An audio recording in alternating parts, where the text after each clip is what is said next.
We the best, no contest. My clique is the best. We the best. There ain't no one like cause of you dumb or you crazy. There's no way, G. Me and my clique, we handling biz while you and your clique just act fugazi. You couldn't persuade me to give a damn, it just don't faze me. I got my Xbox, she can't play me. Money in a text box, I get paid. We the best.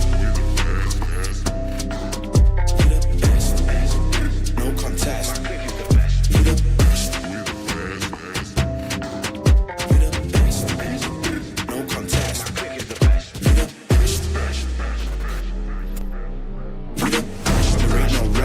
For the wicked, I'm bad and I'm blessed. Put it to the test. For the rest, there ain't no contest. So what's next? Got me leveling up, I'm obsessed. I bring the fire like I'm possessed. My personnel and my clique is the best. There ain't no contest. There ain't no one like cause of you dumb or you crazy. There's no way, G. Me and my clique, we handling biz while you and your clique just act fugazi. You couldn't persuade me to give a damn, it just don't faze me. I got my Xbox, she can't play me. Money in a text box, I get paid. We the best. We the best. The best, no contest. My clique is the best. We the best. We the best. We the best, no contest. My clique is the best. We the best. We the best. We the best, no contest. My clique is the best. We the best. We the best. We the best, no contest. My clique is the best. We the best.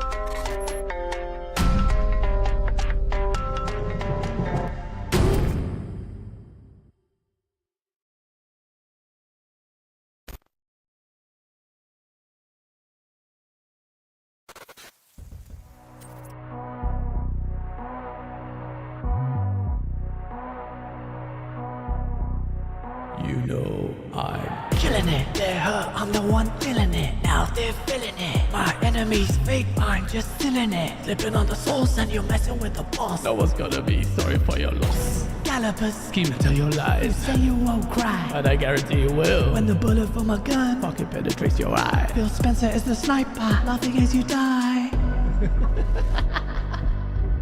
Fake gaming, wanna be gamer.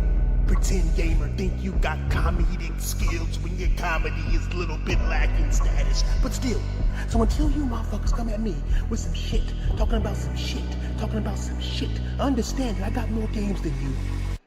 Holding the line until the target's aligned. These pussies are just fully clapped, the content is so benign. Set fire to the whole stable. Ponies on the round table, wearing shoes with no label. Inbred pig has got no hair on their head. The cost of the lies that they spread in the wake of Xbox. Spending billions, not just little millies, like an Aaron, their Achilles, the swords were but like 1,000 chilies. Consolidation is causing elation, except in the PlayStation Nation. Brute force rectal irrigation of these bitches must take all the stitches. You don't have the riches, leave these portals in the fucking ditches. Celebrate, we're gonna have a party. Dance on the corpse of Colin Moriarty. Choke off the Saudis, Habibis get rowdy. Circumcise the bitch so we can all scream howdy.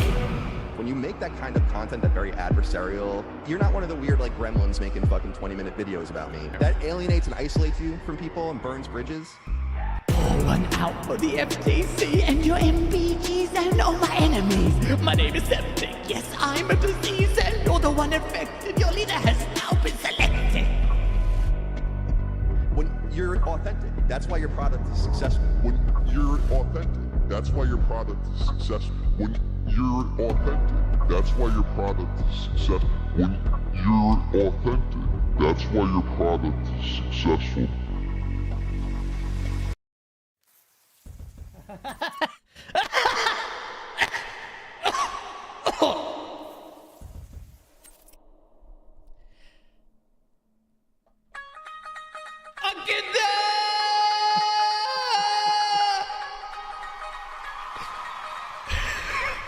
Welcome, Rad!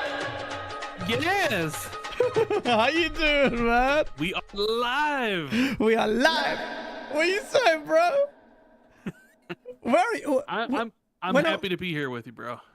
Bro, everyone wants to see your face. I'm not going to labor the point because I know you hate it. But every time I get you on there, is he going to show his face? Is he going to show his face? Yeah.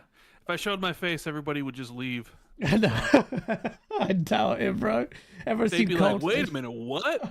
You turn 180 degrees the other direction. No chance, bro. We want to set some rads. We need some rads. It'll happen at some point. I guarantee it.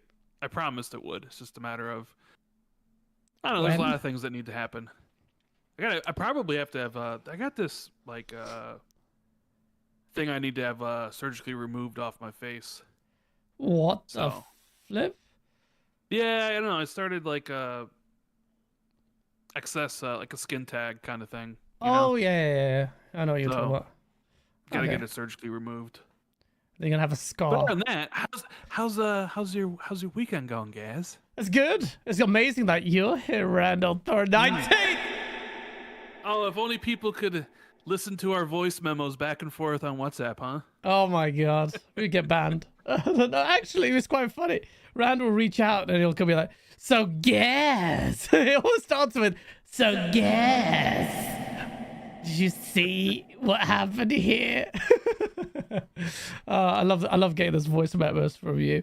And it's been a interesting week as well. I got a few from you before this week started. We had two showcases. I've called them showcases here. Someone's gonna cry on Twitter. That's a stretch calling them showcases. I know, but you don't get any. That's being very positive to call them that. I know, man. I was being very judicious in my explanation of it because both sucked. They're pretty shit. Well, we'll go into it. There's a lot actually because of those two showcases. But before we go into that, Randall Thor 19, talk to me. How are you feeling? What is your mood like nowadays? My mood? Yeah, doing pretty good. Mood? Yeah, doing pretty good. Yeah. I had finished up the campaign of Warhammer Space Marine 2 the other night, so I started doing like the co-op campaign missions. Just I'm to still run doing through 'em. those. Oh shit! Great, game's so good. It is. I don't know. Like I played. I don't know. Did you play the original back in the 360? No, I never Like the played original- that. This is my first Yeah. Warhammer game. It was so cool. Cause like the main, in this one, the main enemies are the Tyranids, those like little alien guys. The main enemies in the first game is like orcs. Yeah. Like, orcs straight up out of like Lord of the Rings or whatever.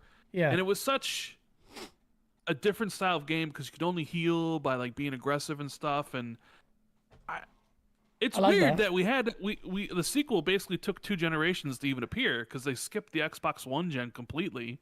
Yeah. And here we are halfway through essentially, Series X and PS5 gen.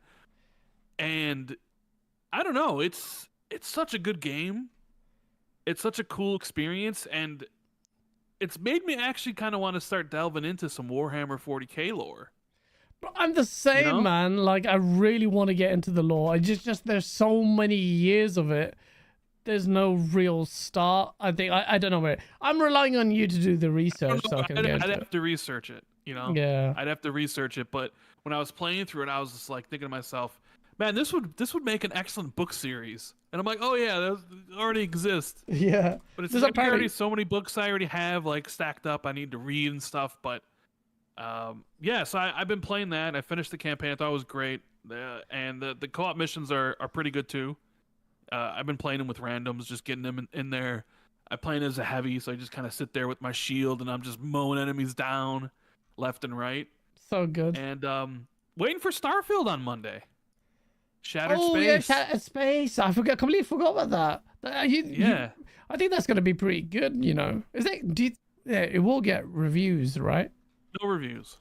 No reviews. What I understand, they're not sending out reviews to anybody, and review copies to anybody. Oh really? Okay. And I have a theory about that. You want to hear it? What's your theory, Rand? My theory is Xbox tax. No, my theory is that this expansion was pretty much most people already owned, right? Because it came with the $100 premium edition, because you got that expansion for free, and even people on Game Pass who played the game could pay for $35 to upgrade to play it early. They also would get the expansion. So I sort of feel like a lot of people already own the expansion. Yeah. So there's like no real need to have reviews out beforehand. Mm-hmm. Watch this. I bet you when the second expansion comes out next year, the rumored Starborn expansion, that will be one that they'll probably market more, and they'll probably have early reviews for, simply because that's going to be an expansion that nobody owns, that everybody's going to have to buy if they want to play it. Where this one, they're just kind of fulfilling their, I don't want to say like their contractual obligations, because it came free with those other additions you could buy. Oh. So it's kind of like, yeah, we don't need to send out, reviews early because people already own this. That's That's at least my conspiracy theory. I don't know, it's probably not true. It's probably just like, hey, we're not ready to send out stuff. But Yeah. I like to think of that way, But the proof will be in the pudding in the next one if they do a doo-doo. I got a doo-doo in my butt. If they do another expansion with the review code out. But when you say they own most of it, what do you mean by that? Like, what do they own most of? Like, how do they own most of Shattered Space? Well, I mean, because anybody who bought the $100 version on Steam or on Xbox owns Shattered Space. It came with it. How many people bought that? A lot. But then also, don't forget, guys, if you're a Game Pass subscriber, you could upgrade it for $35 to play it early, and that also came with the expansion. Wait, did I get one with the limited edition thing? I think it came with it, yeah. With this premium edition? I bought this box that's gathered dust. This surely comes with that. I'm pretty sure it does, yeah. So you already have it. The only thing is, we used the review copy to redeem, right? That, which didn't give us any achievements when we completed the game. So Yeah. One of the only, in fact, the only time I've ever played a game early that literally had achievements shut off and then didn't retroactively. I was so really the man of the million. How do you deprive the man with a million? Not that it would made a difference to you. But I played so many games early. I never had a situation where like achievements were shut off. It's such a weird thing. Yeah, I was lucky. I was just grateful to be able to play it early. But I don't know if I've activated that one, so I'll get shattered space, but I will get it either way. It's good to jump back in. I still haven't even completed the Crimson Fleet side mission. That actually one of the better side missions. It is as well. I was really enjoying it. I just need to get back into it, which I will do this week. I'll be playing Lost Odyssey around. Ooh, Blast from the Past. It's really good. That is a name I haven't heard in a long time. Lost Odyssey.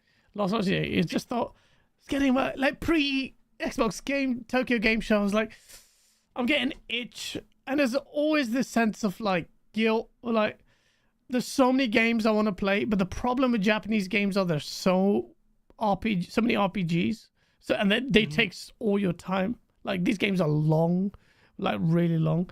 So, but I've been playing that. But this year, if you're gonna ask me what my game of the year would be, all right, we're having this discussion already. Okay, let's go. Well, so far, because what's gonna come out this year that's gonna change my mind?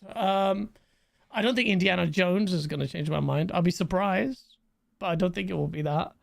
I think Indiana Jones could be like a candidate for being like top 5. At least I'm talking about for me, like top 5. Top games. 5, yeah. When I look at mine right now, can I include Cyberpunk? Or no? Yeah, bro, that'd be like me including Sekiro. That would easily be my game of the year. Right, because that's what I'm saying. If I were to say any game I played this year was the game of the year, it's easily Cyberpunk. Cole Eastwood was begging you to play. I know, and I finally did, and I loved it. It's honestly game of the generation. If you even want to go scope it beyond game of the year, Cyberpunk, Elden Ring, 1, 2. The more I sit with it, originally it was like Elden Ring, Cyberpunk, but the more I've sit with it, the further I've gotten away. I think more of what happened in Cyberpunk and some of the missions and some of the character moments, especially in Phantom Liberty, where I'm like, no, Cyberpunk's better. I need to get back to Phantom Liberty as well. So my top 3 for the generation so far: Cyberpunk, Elden Ring, Alan Wake 2. That'd be my top 3. Alan Wake 2 came out this year? Came out last year. Last year, oh. Okay. I was going to say. But game of the year this year, Prince of Persia Lost Crown. Still have to play that. I love that game. Yeah? I re-downloaded it again because I want to play the expansion or the new stuff, so I'm going to check that out. I bought that game and haven't even played it. Yeah. Astrobot, I think would slot in there, but I think I like Prince of Persia more. Did you complete Astrobot? You've completed Astrobot? Yeah. Got the platinum and everything. Oh, you got the platinum as well?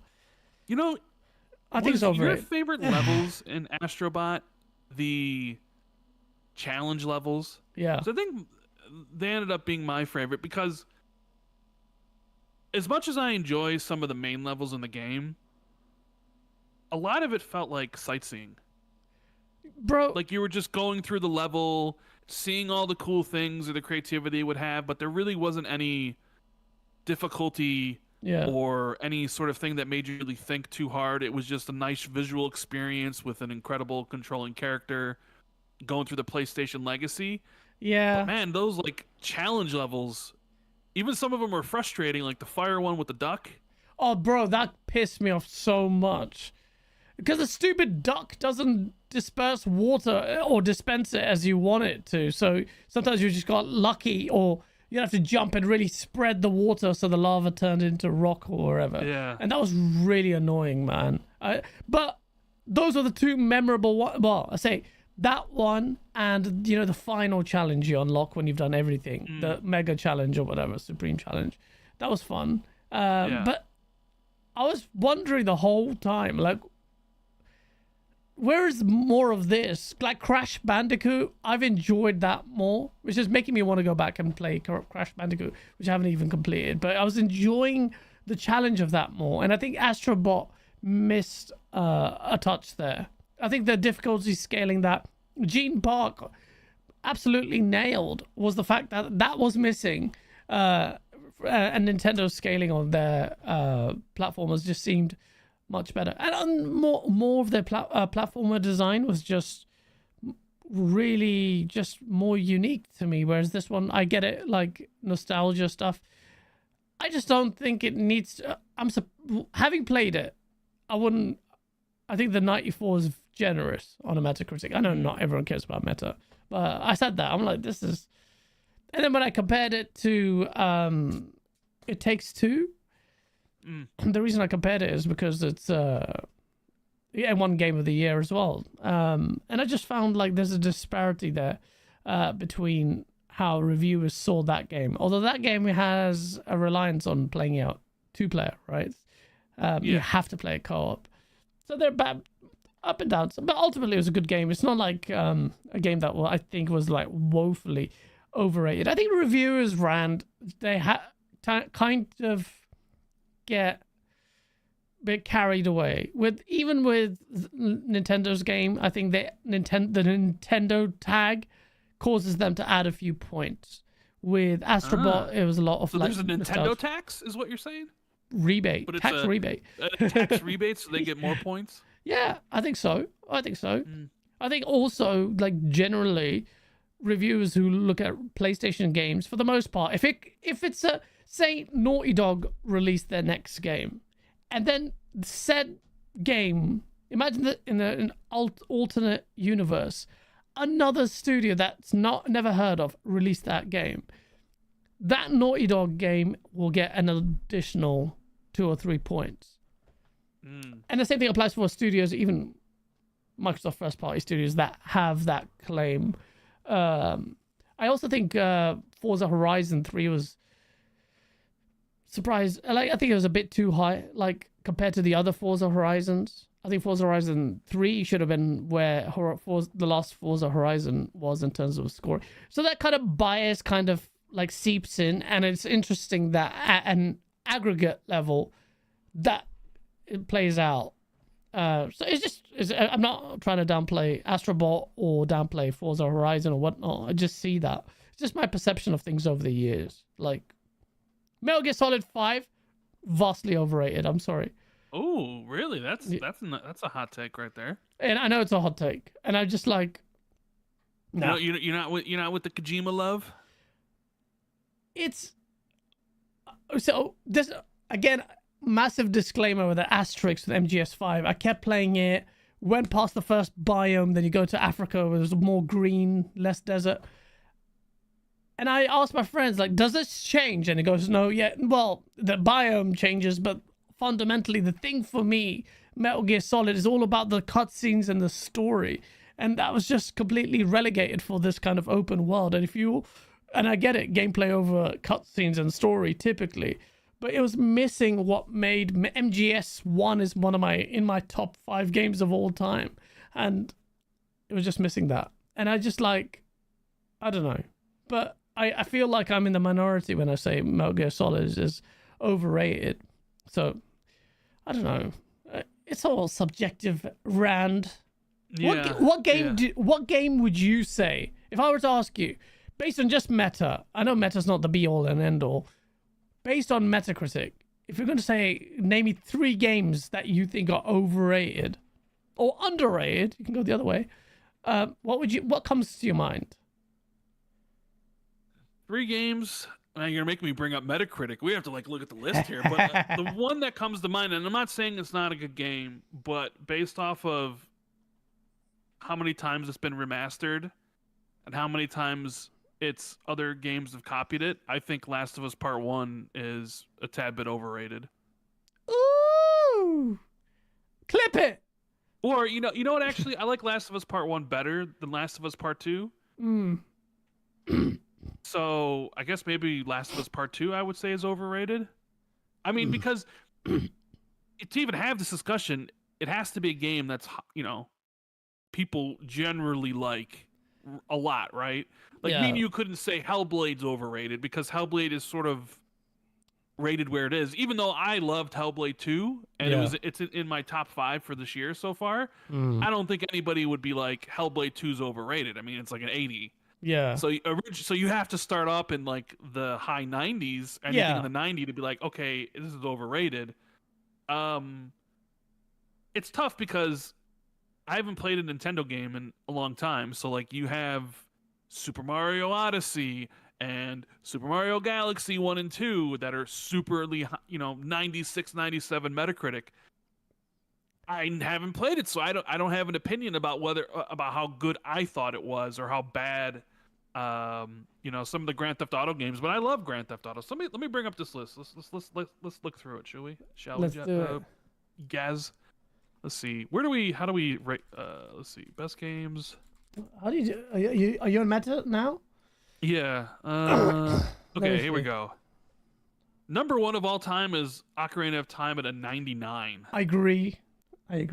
That's my number 1 game of all time. Yeah, I see. The Grand Theft Auto games. Look how high these Grand Theft Auto games are. Grand Theft Auto 4, 98. Grand Theft Auto 5, 97. Let's see. How do you do of all time? You can't really do it. I just went to games and then I clicked see all and it rates them by all of them. Oh yeah. View results. Yeah, Ocarina of Time. Soul Calibur was amazing when it came out though. Yeah. But GTA 4. I see one massively here. overrated. GTA 4. I'm talking about games that I've played. So Elder Scrolls Skyrim is a 96. I would say that's overrated. Skyrim has had long legs and a legacy of people that has gone through generations. Sure, I mean, this is like a personal thing. Yeah, right? Yeah. And normally I would pick all the Nintendo games, but realistically I can't because I haven't played them. So okay, fair enough. What else we got on here? Oh shit! I didn't realize Metroid Prime is the same score as Halo Combat Evolved. That's crazy. Yeah, Last of Us Part 1. Bruh, these Tony Hawk games. GTA 4 does not deserve a 98 meta. I'm sorry. Even at the time when I played it, I'm like, yeah, it's technically impressive, but what is what is fun in this game? The car controls were shit. Side missions were annoying. Roman wants to go bowling, and I completed the story, and I was like, okay, it's decent. But 98 for GTA 4, bullshit, man. Super Mario Galaxy, I started playing, and I was like, it just didn't gel with me. I think 97 is too high for it. Breath of the Wild at 97, I really liked it. And I felt like I will not feel what Ocarina of Time made me feel. But Breath of the Wild was very close to making me feel those feels. But 97, too high to me. Tony Hawk Pro Skater 3 being 97 is goated, because that's like such a good game. GoldenEye easily should, if it got 97, I would. Oh, GoldenEye? Yeah. I love GoldenEye, man. Get special Nick in here. See if he's actually finished GoldenEye since he capped for it for so long. I think he has finally. Yeah. Resident Evil 4, yeah, it wasn't my personal. I felt, for me, the fact that Resident Evil wasn't scary was I couldn't get away from it. Like, it just didn't scare me anymore. Whereas Resident Evil 2, like, when I think Resident Evil, I used to be shit scared, man. Like, the door opening slowly and then you go in. Even with Resident Evil 3 with freaking the Nemesis goes stars. Scared the shit out of me. But Resident Evil 4 with all the tentacle face things. Oh, yeah, and it was everything. more action. It was more action-y. It's more, which, yeah. it's fun. You can play the earlier ones and be more scared. Here's one that people might be pissed off. If I'm going to say one of The Last of Us is overrated, you know what other game's overrated? What? Halo Combat Evolved. You mother... What are you talking about? What are you talking about? I didn't really care that much for Halo 1. Whoa. Sacrilege! To be fair, I did play it in 2004 4, so 3 years after it came out, and a lot of games already started copying it. So I didn't. Oh, you get to played play it so late. Come on, man. I didn't get an OG Xbox until Halo 2 came out. Oh shit. Okay. Yeah. Well, So when I got the OG Xbox, I picked up Halo 1. I picked up KOTOR. I forget what Never other played games. Knights of the Republic, amazing game. I never got to play that. Yeah. But when I played through the campaign of Halo CE by myself, I was like, I don't understand why people love this so much. But then I played Halo 2 and talking shit. But then I played Halo 2 and fell deeply in love. So I mean, oh, you did. Okay. Yeah. There's a savior that, bro. Halo 1 was for me was this. I just bought the PlayStation, and then they revealed the Xbox, and I didn't want to like it. I'm like, oh, look at this big hulking thing, and just imagine, like, I was almost a pony rant because I was like, oh, you wanted to hate it. I just spent all this money on it. Remember, you're a student, you can't afford to buy it, and then everything, and then freaking Halo gets shown, and I couldn't hate it. I wanted to, but I couldn't. I'm like, and I remember the Duke controller and the sides of the controller. God, a Duke controller. I loved it, man. I could hear I could hear the guy playing it, and just the clickiness of the controller and associate that sound with the first gameplay showing of Halo, and the trailer is like the best game ever made. Like one publication said it. You know what else is kind of seeping into what I thought about Halo at the time or Xbox was I was a PlayStation fanboy then. Same. I was all about PlayStation, PS1, PS2. Yeah. I was like, who wants this American company, Microsoft, to barge their way in? Oh, nah. Right? Yep. And just Same. everything. PS2 had everything. It had all the third-party games. You know, it had Devil May Cry exclusive, Grand Theft Auto exclusive, Metal Gear exclusive. Like, it just killed Dreamcast as well. And like, I remember the top 10. There used to be a show, CNX or something. I don't know what it was called, Cybernet. I remember watching it, and then it's Ace Combat. I get SSX demo that you got with the PlayStation. And I loved SSX, man. There's so many good games on the PS2. It was magical time for me, man. Like, even those like sports games, there was a bike. There was like a BMX kind of game as well. Yeah, BMX Triple X. No, not that one. That's like basically porn. No, not that one. Although I wanted to get it, but not that one. It was just like SSX. Chat, if you remember what it is, it wasn't Dave Mirror. It was just like SSX, but it was with bikes, and it was so good, man. Like, you do all the tricks and stuff. Chat, you're not getting it. Not Amped.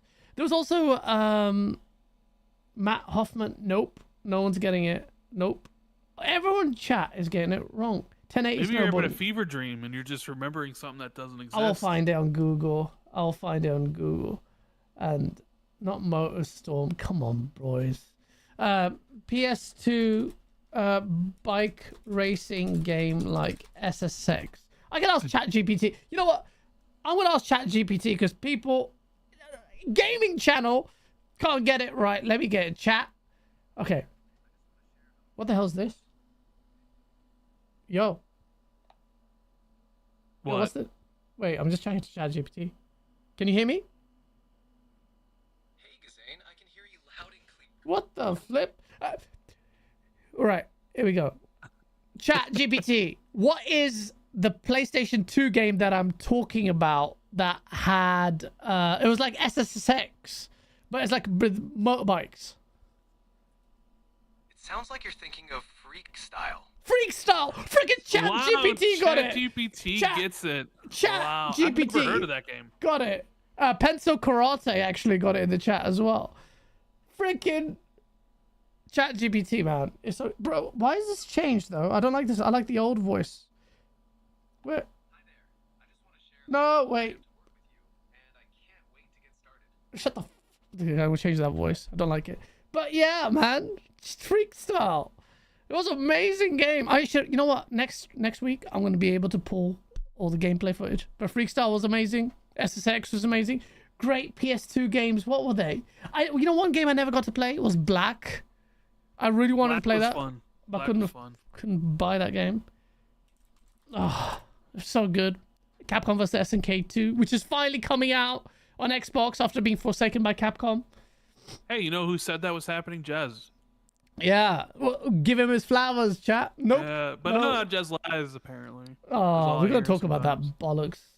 We'll talk about that. Even though on this very show he said otherwise. NBA Street, that was NBA really good. Street 3v3. So good. So good, man. There was some like arcade, like those type of sports experiences. We don't anymore, man. We don't even get boxing games. Like there's one that's coming out, but Undisputed, I believe, is coming out this fall. Yeah. Yeah, Undisputed. That's. You remember seeing Fight Night Round 3 for the first time on the 360? Bro, just that was like, oh my lord. Yeah, it was like this is real games life. Are gonna look like? Oh Yep. man. And what's your favorite system ever?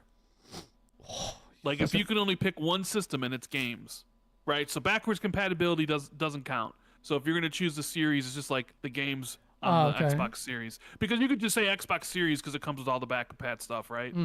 What system and its games would you pick as your favorite? Well, Xbox 360 because of the online. Yeah, reading my mind. Yeah, 360. 360 was the gold, and we never appreciated it. Had the PS2, I think. Yeah, same, exact same. 360 then PS2, for me. Yeah.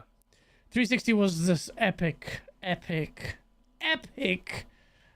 just experience. It was like gaming was everything, the entire gen, and we were both of us were that. We like teenage, early 20s or whatever it was. I don't remember, but yeah, we were. And I was just, life was simple there, Rand. We're just the good old days. days. When the games only took 2 years to make. I know. Instead of waiting an entire generation for the sequel to something you really like to come out. It's crazy. It's like, hey, you enjoyed this last Assassin's Creed? Guess what? You got a new Assassin's Creed coming already. Yeah, exactly. It was mad. And then there's so much. I know. Goodness, from Bioshocks to your Mass Effects to even Call of Duty. It was insane. Saints Row was good. I loved Saints Row, man. Saints Row 2 was amazing. I loved Saints Row. The first one was amazing. You had a lot of gems that like those like 360, like what I would call like B tier, right? They're not like your Call of Duties or stuff, but like stuff like Warhammer, for example. I never played it then. Yeah. Or oh god, I have this one in my head, and I'm thinking, what's the name? It's the military shooter that has that incredible twist at the end of it. Oh, you're the bad guy. Spec Ops: The Line. Spec Ops: The Line, right? Yeah. You don't get that type of stuff anymore, man, because games are so expensive and they take so long to make, and a lot of the biggest games just last forever, so there's no reason for the Ubisoft team who makes Rainbow Six to make a new Rainbow Six. Yeah. Right? They're just continually pumping out that stuff. But I remember when we used to get Rainbow Sixes all the time. Especially in the 360 gen. Yeah. Remember? Missed the 360 gen, man. That was so good, man. So much greatness, like so online. I was just picking up, like the whole party chat thing just blew up. It was huge. Like everyone bought freaking Crackdown to get the Halo 3 beta, like I did, Yep. and then Crackdown ended up being awesome. Yeah, it ended up being a good game. I had so much fun with the orbs and everything, transforming cars. Did co-op with that. I was just like, oh, this is a bonus. I only bought this for Halo 3. It's just, there's so many good games. And then you had the rise of the indies and 360 arcade, Summer of Arcade, and you get stuff like Braid, Limbo, Geometry Wars. Right? Yeah, Geometry Wars, and it's just, man. 2005, 2008, even like the Guitar Heroes and Rock Bands offered something unique at the time. Yeah, man, that was big as well. Experience. That was huge. That was huge at the time. Yeah, Did we get good Skate times. that gen? Skate was on 360. Yeah, Skate was on the 360. Yep. Yeah, I remember that. That was really good, man. Like, I keep holding out hope. You know what? For me, this gen has been better than the last gen so far. Okay. I think. Any particular reason? I just like, if you go back to last gen, there were thing is with last gen, the problem I say the problem. Last gen had multiplayer titles that I just played a lot, and that hasn't happened yet. Multiplayer has been weak this generation. With Titanfall 1, loved that shit. That was, even though I was salty about Xbox One being shit compared to the PS4 as a console, that Titanfall 1 and Titanfall 2, I played loads, incredible experiences. Killer Instinct, played loads of Killer Instinct. Then Apex Legends came out tail end of like last gen, and it blew my mind, and how good it was. You still play that to this day. Yeah, I do. It's just how good it is. It's just so amazing. But this generation, there's not a single multiplayer game that's really grabbed me that much. I mean, the new Concord didn't grab you? Concord didn't even grab itself. Concord, yeah, man. Like, but in that sense, but in terms of like diverse, like a really good Elden Ring came out, which I haven't even completed, but I'm really enjoying. Sekiro was last gen game, but incredible. This gen I had like, you know, when I look back at this generation, I think Elden Ring is going to win a lot of Game of the Gen awards. Yeah. And as it should. Yeah, as it should. But I think this generation, if someone ends up asking me what are the best games, I think I'll end up saying, and there'll be a mix of games that will come up. Like Cocoon will be one. Like dude, I remember when I told you to play that game. I'm like, bro, I just finished Cocoon. You need to play this, bro. I listened to Randolph 419. Yeah. And it was amazing. And that was my game of the year last year. And I told Cold Eastwood to play it, and he played it for 5 minutes and stopped. Damn you, Cold Eastwood. Has he not completed it? I don't think so. Oh my god, stupid. He loves his Assassin's Creeds, but he can't appreciate art. And that game is pure art. It's just so nice. That game, Returnal, which Ponies will... Returnal's great. Put my pony mask on. Returnal was amazing. Like... still not the best roguelike, but, you know, because Hades is so amazing that it's almost like, but the style of it, everything resonated with me really well. What else would I say this generation that will end up? I think Fable will be, and Perfect Dark feel like these two will be, if in terms of future releases, these games are gonna really get me sourced up. I don't think anything from PlayStation. What about Doom Dark Ages? Oh, Doom Dark Ages, is gonna be great. I mean, Doom Eternal and Doom 2016 are so good. So good. Like ferocious games. You know, the multiplayer thing is interesting because I agree with you with everything being a live service and nobody wanted to make sequels. So if you fall off the wagon, like me and my friend group, you know, we played Rainbow Six Siege for 200 hours and then fell off and never played it again. And played Apex Legends, fell off, never played it again. We played all the big multiplayer games and then you just fall off. And so like there hasn't been any multiplayer games really realistically this gen that would ever compare to, you know, my you know, when you think about like last gen and the rise of Battle Royale. You remember how much I played PUBG? I don't remember you playing PUBG that much. Dude, I have 900 hours into PUBG. Jeez, I played a lot on PC. Yeah, I love that game. Xbox One with those Xbox One was shit textures. Yeah, but there was just something about that game and with your boys, and it was just an incredible experience. We would, you know, there was the Halo 2 experience back in 2005, right? Where I literally played that every single day. I remember even telling the story of how I lost a job over it. Right? What? Like, yeah, I'd be daydreaming at work, thinking about Halo 2's multiplayer. Oh, shit. And I remember, like, skipping work to play private matches in Halo 2's matchmaking. Sick. I rate my boss. I remember going to work one time, and my boss was like, "Didn't you get my message?" And I'm like, "No." He's like, "You're fired. You didn't come to work. yesterday, and I was like, "Oh, cool! I'm gonna go home then." And I remember thinking, like, "That's great! I've been fired. I'm gonna go play some more Halo. I don't care." Because that's all I cared about then, was Halo 2. Kids, and I think maybe one of the reasons why, outside of the Halo 2's multiplayer being fantastic, is that was also my first real multiplayer game. Wow. Online I was multiplayer. very kind of one of those people that, like, when my brother came home with the Xbox Live value pack had the headset, and I think it even had like the chat, well, not the chat pad, but it had 12 months of gold.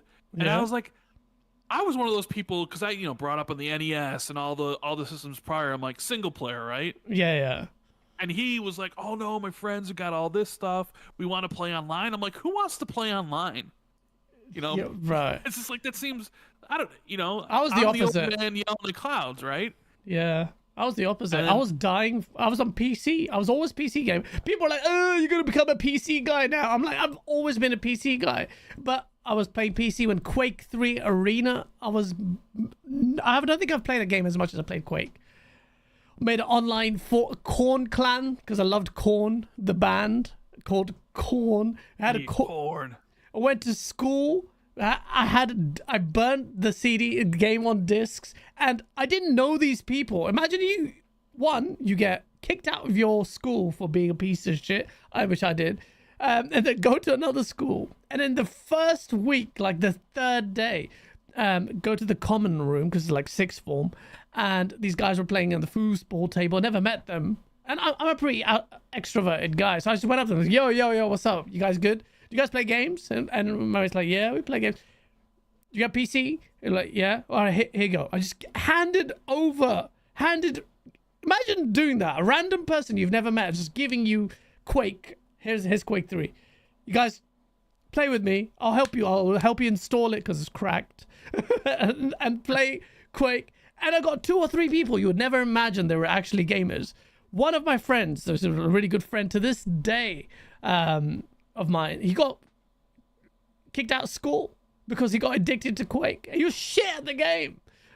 And that's the power of games, man. Like, it was such an incredible moment for me. So I was like, big PC stuff, and looked at Dreamcast, and even Quake was on that. It took ages to load on the PS2 because I don't know why. And I was always looking at multiplayer and online. I believed in it. I'm like, console gaming and online would happen. And this is why why wouldn't I be an Xbox fan? Xbox slapped the shit out of PlayStation when it came to online. But it had SOCOM and its 56k modem. Shut the It wasn't the same. And Halo 2 changed everything. Even you, who weren't even a big Halo 1 fan, basically got fired because of Halo 2 multiplayer. Yeah, I remember watching my brother play. I'd be sitting on the couch and he'd be playing Halo 2 multiplayer, and I'd just be sitting there watching it. I'm like, that's the coolest thing I've ever seen. I want to do that. And then I started doing that, and I started having so much fun. But yeah, with the PUBG thing, we would get on every night at like 8 p.m. and play till 2. And we just did that every single night for a year and a half. And it was magical. I think back nostalgically thinking about the good time, because it's tough now. You know, everybody's kind of in different spaces in their life. Some are married, having kids, doing whatever. So everybody's kind of like, it's tougher to schedule stuff. But then there's no multiplayer game the whole group wants to play anymore. But for a brief time, it was PUBG, and we were in heaven. Yeah. Maybe partially because of how new that game mode was. It was something. Do you remember? Did you ever get China #1 in the pre lobby? Loads of people just punching each other in the play. No, because on Xbox, but not voice, because we were in Xbox party chat. So. Yeah. Oh, bro, on PC, I still have clips on this YouTube channel unlisted, with me and my friends just having fun with voice chat, begging, please don't kill us. So like, okay, and then just take things off. And like the voiceover chat, PUBG was like crack, man. Mm-hmm. And that hasn't come back yet. There's no game that has done anything even remotely close to this generation, multiplayer wise, and nothing really is coming from, like, what game is coming that's multiplayer centric that will have that kind of flavor? Battlefield was shit. 2042. Battlefield, but Battlefield's known quantity already, and I don't really. Yeah, and that's gonna come, and then that's gonna be Vincent Pello looking at Battlefield 3 and 4 to bring that back. Good. Because I was always more of a Battlefield multiplayer guy than a Call of Duty multiplayer guy. Well, I was both, but I really loved Battlefield. Battlefield Bad Company, I played a lot. Company 1 and 2, Battlefield 3. Battlefield 3 was my source. I was so good at that game. Gold Rush and Battlefield 1. Oh god, or Battlefield Bad Company 1. Oh. Well, but that map was amazing. I actually got. If I named, there's a video on YouTube of me playing Battlefield Bad Company 2 or 1. But the title of our clan is so bad, it'll get me cancelled. I don't know why they never went back to the Bad Company moniker. I don't get it. Unless the Bad Company moniker games sold significantly worse than say Battlefield 3 and then Battlefield 4 or whatever. I think so. I think they did. I think the mainline ones really sold a lot, and Bad Company was neglected. Remember that Battlefield like cops and robbers game? What was it called? Battlefield Hardline. Hardline, that's it. That failed badly. God, what was that? Made by the devs of Dead Space. They were taking off of Dead Space. Yeah, they were taking off of Dead Space 1, 2. They finished 3. Then they were taken off Dead Space to do Battlefield Hardline, and then they were shut down. Wow. Only for EA Motive to come in and do the remake, and then think about doing the remake of 2, and then getting put on Battlefield again. So it's like the cycle repeating itself. God, EA has killed so many as well. I am so upset that we aren't getting a Dead Space 2 remake. I haven't even completed Dead Space 2. I love Dead Space 1 so much. I enjoyed the remake. So now thinking about it, like just mentioning that, it's god damn it, I wanted the Dead Space 2 remake so good. That Dead Space remake was amazing. I actually enjoyed that more than Resident Evil 4 remake. I haven't even completed Resident Evil 4 remake, but Dead Space 1 remake, amazing. Beautiful. Are you excited for the Horizon Zero Dawn remake? I mean, remaster? Oh my god. Well, we should actually talk about that shit. Yeah, we haven't even talked about any topics. Like an hour in. What's going on? Are we an hour? Oh my god, Rat. This is the sign of greatness. When we can have just like normal conversation. It's so good. And let me read these super chats. You got the gamer guy with the $2. Use Dreamcast guy's face for Rand until he shows his face. I'm going to do this whole podcast like this, like I've had a stroke, if that compels you to show your face. Did you see the shit that Dreamcast guy's been getting? He's literally made a video like this, don't buy the PS5 Pro. And then he was like, yeah, I saw. In the waiting room, please let me in. Like, what are you doing? Like, what the fuck? At least, I don't get it. I had some FOMO. I did add. I went to the PlayStation Direct site a couple times yesterday, added the PS5 Pro to my cart, and I'm just like, do I want this? Yeah. It's like, I don't know. I can still buy it, by the way. They're still available. I know, you still can. You still can, and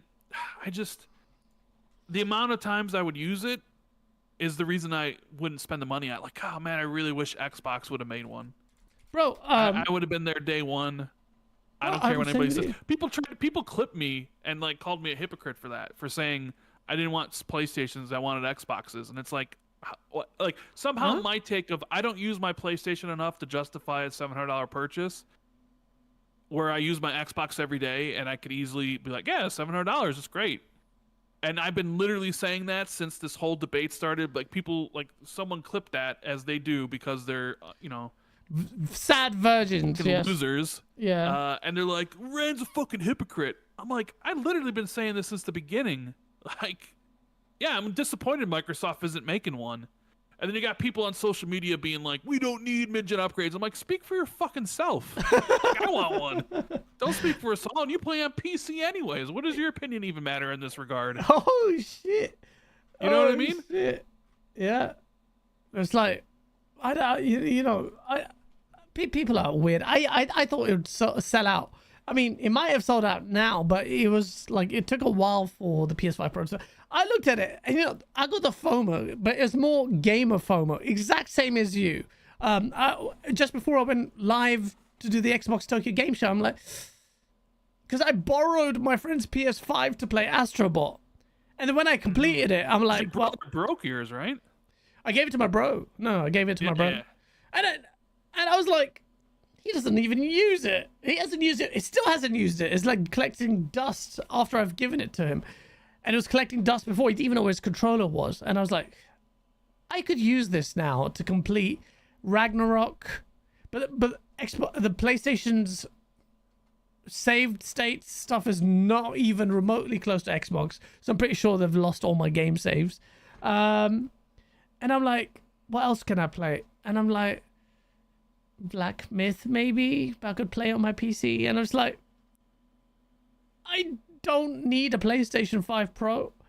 Like, nothing is compelling me. Like, I genuinely, I know I'm known as like someone who antagonizes the PlayStation guys, but oh really? Well, yeah, it doesn't even need to be said. But the PS5 Pro just, and the showcase, everyone, well, I think we'll kind of, well, the thing is, before I go into that, I want to stick to these because these timestamps are going to be a nightmare.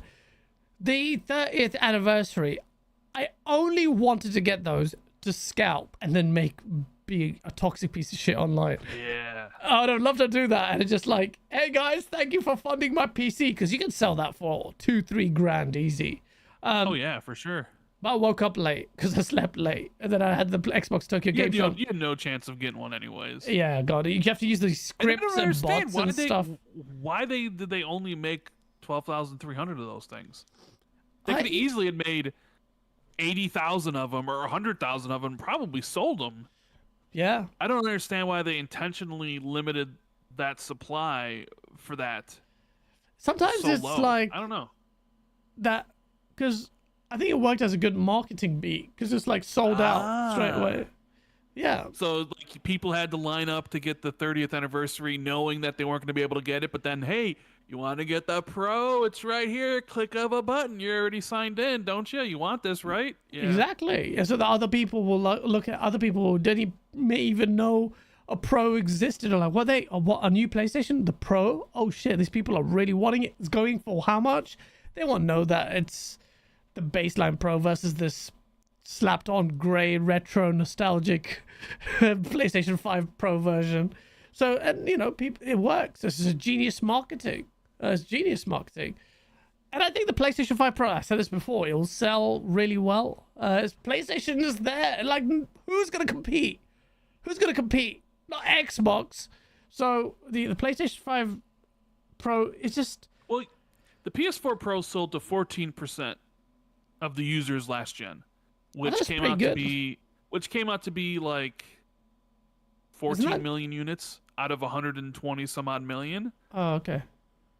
It's a very low number. Actually, and I think analysts were expecting similar numbers, like anywhere between 10 to 15%. Maybe a little bit lower than the 14, like it was for last gen, simply because the price is $200 more. So maybe overall, by the time it's all said and done, maybe it, instead of selling 14 million like the Pro, maybe it sells 10 million over the course of time. I mean, $700 is pretty expensive. It is a lot, and it's like we are in kind of like a recession. So yeah, I think people 10 million. Kind of, they're like, I need to get my groceries. I don't kind of worry about a PS5 Pro, right? Exactly, and it's hard out there. So I sympathize, but I think the PS5 Pro will sell a decent amount. But a lot of the PlayStation guys were going like, "Look, sold out. You said it won't even be sold," but they're using the 30th anniversary edition. So I just checked, and I've logged in for the last couple of days, and it wasn't sold out. Like. Yeah, Wario tweeted out earlier today it was still available. And they haven't even started pre-orders yet at Amazon or Best Buy in those places, so there's still going to be more stock. Okay. So, the question then is this a matter of demand is too low or is supply too high? Because most times, because when the Switch 2 comes out, I would imagine it's going to sell it immediately. Oh, that's going to be a scalper heaven. Scalper heaven. The PS5 originally and the Xbox Series X and X, they were a nightmare to get, but pandemic had something to do with it. But I remember it was sort of difficult to get Xbox One, PS4 to a certain degree, the Xbox One X. Like usually that first day, 360 was like impossible. Oh my god, bro! I pre-ordered at 4 different places, and I still didn't get it, and I had to wait a month. And I got a call from Game. I'm like, if you want it, there's one today. And I looked at my dad. I was like, Dad, can you drop me all the way to, God knows, it was like 40 miles away, a 40-minute drive. I was like, yeah, of course, because you've been crying about this for so long. I didn't drive back then. So yeah, like, it was amazing. Like, that was a whole different ball game. So I found it, even though this is an enthusiast console for a smaller segment of the market, I found it odd that it didn't sell out immediately, like currently unavailable. I expected to see that a lot. And it didn't. It wouldn't surprise me, Rand, if it didn't do terribly well. At the same time, it wouldn't surprise me if it's done great numbers. I can't comment on it. It's just observing that a lot of the noise on Twitter were like, "Oh, it's sold out." You guys were talking about why do you even need a Pro or some bollocks, and then I'm still able to buy it for 2 days straight. I'm like, well, what are you talking about? It's obviously the 30th anniversary, and literally everyone who managed to get that is probably a scalper. And anyone I know who isn't a scalper who has it is selling it. Because why wouldn't you? Why wouldn't you? You can sell it for like 3 times the price. Exactly. I would have done that. I was thinking, you know what would be a hilarious video? We should put a massive target on my back, which can't get any bigger at this point. But the PlayStation guys would hate it. I have three of these up, and I'm just like, time to make some money off PlayStation. If they make money off you and bend you over backwards, why don't I do the same? I would have zero guilt, by the way. I never understood. I kind of understood the scalper hate, but people speak about it so passionately compared to so much shit going out there in the wider world. I'm like, I don't care about your tears. Like, make your pee, make your bread. Who cares? Do I get mad like people? You know the people who sell, like, you guys call them sneakers and shit. Like, you always see this like little kid who's made a future of selling these exclusive sneakers or Supreme stuff, all this branded stuff. And I'm like, who cares? Stop crying about the inequity of not being able to buy a product because some scalpers got it. If you can't get bread or toilet roll during COVID or whatever, that's different. But crying about this, it was just like, shut up. You know what would have been an incredible video if you were able to get a 30th anniversary one? And destroy it? So you get one, and then you destroy it with a chainsaw. Oh, shit. Oh, Not but even scalping it to make money, but literally bought it just to destroy it. I don't know if, bro, I would get so much hate, but there's nothing that pacifies me more than PlayStation fanboy hate. So I would love doing it. I would do it live. I'll do it live. Ooh. I'll do it live. What's up, guys? But knowing my luck and how clumsy I am, the bits would come in my eye and I'd just lose the eye and everyone would be like, yeah. So, but I would love to do that. Oh, shit. I would love to do that. Let me read these super chats. Shout out to JD Gaming. Oh, no, JD Gaming. I'll come back to you. Slim Pickens goes, Sega Saturn, first to bring arcade home. What do you mean arcade home? Maybe some of those like arcade style games that like the bowling alleys where there was like the big units. Maybe they came like to Virtua Saturn. Fighter and stuff like that. Yeah, maybe stuff like that. Yeah, maybe. Mortal Kombat, but that was on Genesis. That little weird. Do you remember like the schoolyard fights with like what version of Mortal Kombat are you getting? The Nintendo version or the Genesis version with blood? Because Nintendo had what was it? No, I didn't have that. Genesis No. had actual blood, red blood, and I think Nintendo had blue blood. Oh shit! I'm remembering that now. There was like gray blood. Oh no, Something like that. Yeah. Oh man, that's like hit me back. That's crazy. It didn't have schoolyard When, you fights, get the but... advertisements about like Genesis does what Nintendo don't.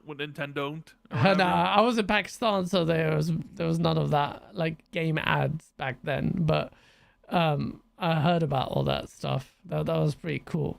I never saw that. It wasn't really mainstream in Pakistan. It was just like you didn't have electricity sometimes. It was different. But yeah, oh shit, I remember that Mortal Kombat. I was like, yeah, the blood. And we didn't even know because there was no ad or no schoolyard fights. It was just, why is this weird? Why is there no blood? Percy Pringles with a 5. Sup, brev? Ubisoft made some amazing games growing up. Gaming becoming popular is the worst thing to happen to gaming. I agree with him, bro. Like, at one point, we used to be mocked. Gamers used to be. I didn't care about this, by the way. I gave you the story of me literally going to the common room giving people Quake CDs. I didn't care. Because I knew most people loved gaming. And, like, but there was this thing like, oh, you play video games? Like, it would always be some stupid blonde tot in school, like, with a button undone and is probably pregnant at the age of 16. He's like, Yo, guess. That's my childhood. It's like, you like playing video games, yeah? Yeah. You're 15 years old, you like sucking. Shut the fuck up. Let me play some games. But that's what it was. Like, there was that stigma. But it never bothered me. I was so unashamedly a gamer. I was just like... I remember I had made friends with this guy who used to play GoldenEye in school, and I was just so happy. I'm like, you play GoldenEye? Oh shit, it's so cool, this and that. It was like, for me, it was different. And now gaming is so popular, and like, it's so mainstream. And the new gen of gamers are just a bunch of freaking just a bunch of morons, man. Like, it's just like, I don't get it. Like, game devs have become more mainstream, and they're like, I just don't see the talent in game dev that much. Gaming tastes and have changed. And this is why and Warhammer is such a fresh, like, it kind of goes back to the 360 gen, but still enabled. It's like not just nostalgia. It feels like, still feels good as a game today, which means like, so, I don't know, man. We'll talk about Ubisoft in a bit, actually, after these super chats, because it's quite interesting what's happening with them. They may not be around for much longer. JD Gamer with a 5. What if Microsoft deploys Auto SR upscaling to the ML block on the Xbox Series X and gives it a massive performance boost or image quality improvement? JD, that is copium and a half. Auto super resolution upscaling to the ML machine learning block or money laundering block. See, JD Gamer's super chat round is evidence of the fact that some Xbox guys are salty that there's no mid-gen console. I'm sorry. I don't know. I'm not a technical guy. I'm not a technical guy either. I mean, is it possible? I don't know. Will they do it? No. I have no idea. Is it possible? Come on, man. Let them try and get games running on Series S. Champagne Supernova with the Australian 5. Shattered Space releases soon. Is the media going to be stepping away from the PS Pro freak-off to pour some coal into the hate train? Hashtag there was toxic a lot positivity. of weird Starfield hate when that game first came. A lot of sites used it for clickbait. So much, man. So much. I mean, IGN, I know the game, PC Gamer, Metro. Yeah. Like, come on, man. They were taking the piss. Like really taking the piss. Like, I used to make fun of people who say media bias. And the people that... There is a corner of people like who perpetually play a victim. But the bias there, I found it hard to defend my position against people who talked about media bias. So I'm like, now, and then like some like Christopher Dring would push something. I was like, now, then you got freaking Jeff Keighley. He's been sucking off Sony for years, and he runs the Game Awards. And you know what happened to him? He got freaking community noted for sucking off the PS5 Pro, and his coverage of freaking PS5 Pro, PlayStation Pro, and he got murked by that magazine Twitter page. And I'm like, I'm supposed to pretend this is okay? IGN's console wars in the comments, like for years, like what's going on? Everyone knows Jason Schreier hates freaking Xbox, and his previous cohort, Ty Kim, that guy acts like Phil Spencer slept with his mum. Like, there's so much bullshit. So, to answer your question, Champagne Supernova, I don't know if Shattered Space is going to change tact, but I don't know. Here's a headline you might read when people play it. Starfield Shattered Space is out, but can't save the game. Or some variation of that. I guarantee somebody will use that. That will 100% happen. That will 100% happen. Yep. You hit the nail on the head there. In fact, I swear we've got that article. We have. We've got that when Hellblade came out. We had that when the Starfield originally came out. There's always some variation of that headline that comes and is like, such and such is out now, but it doesn't save the brand, you know? It's 100% happening. I think that an article got made, like, Shattered Space coming out, but it's not going to save Starfield. I'm pretty sure it was Paul Tassi or someone like that. And I'm like, the game did pretty well. How long does it need to succeed? It's weird. JD Gamer with the 10. Shout out to you, man. My question is, do we need an elite model, or do we need Xbox and devs to use all additional hardware capabilities of the series consoles that don't exist on the base model, like the machine learning block? Like, there's a lot of hatred or blame being apportioned at developers who are not using the Xbox Series X's capabilities.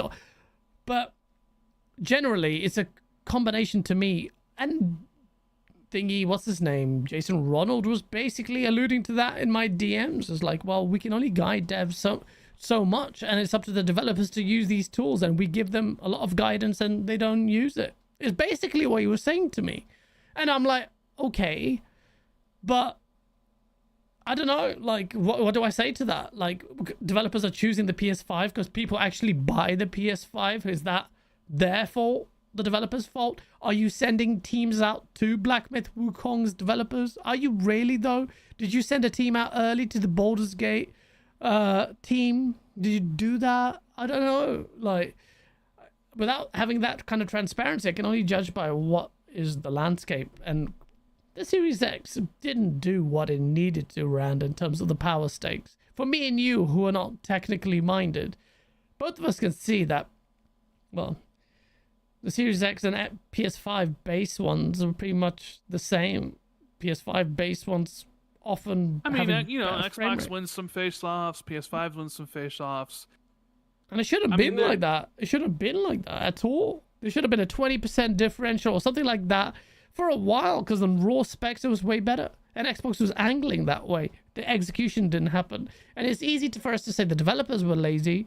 And maybe there's an element of developers' favorite, you know, prioritizing PlayStation because they actually sell.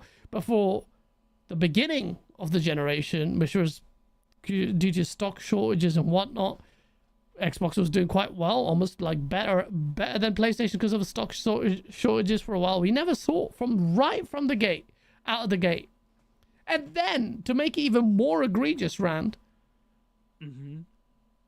Xbox first-party games run better on PlayStation 5 so often. Hi-Fi Rush had better shadows, and Pentiment had a better, like, it was a bug. Well, the Pentiment thing was like an update that didn't come out at the same time. Like, PlayStation would never allow that to happen. Let the update come out first for Xbox, then do it.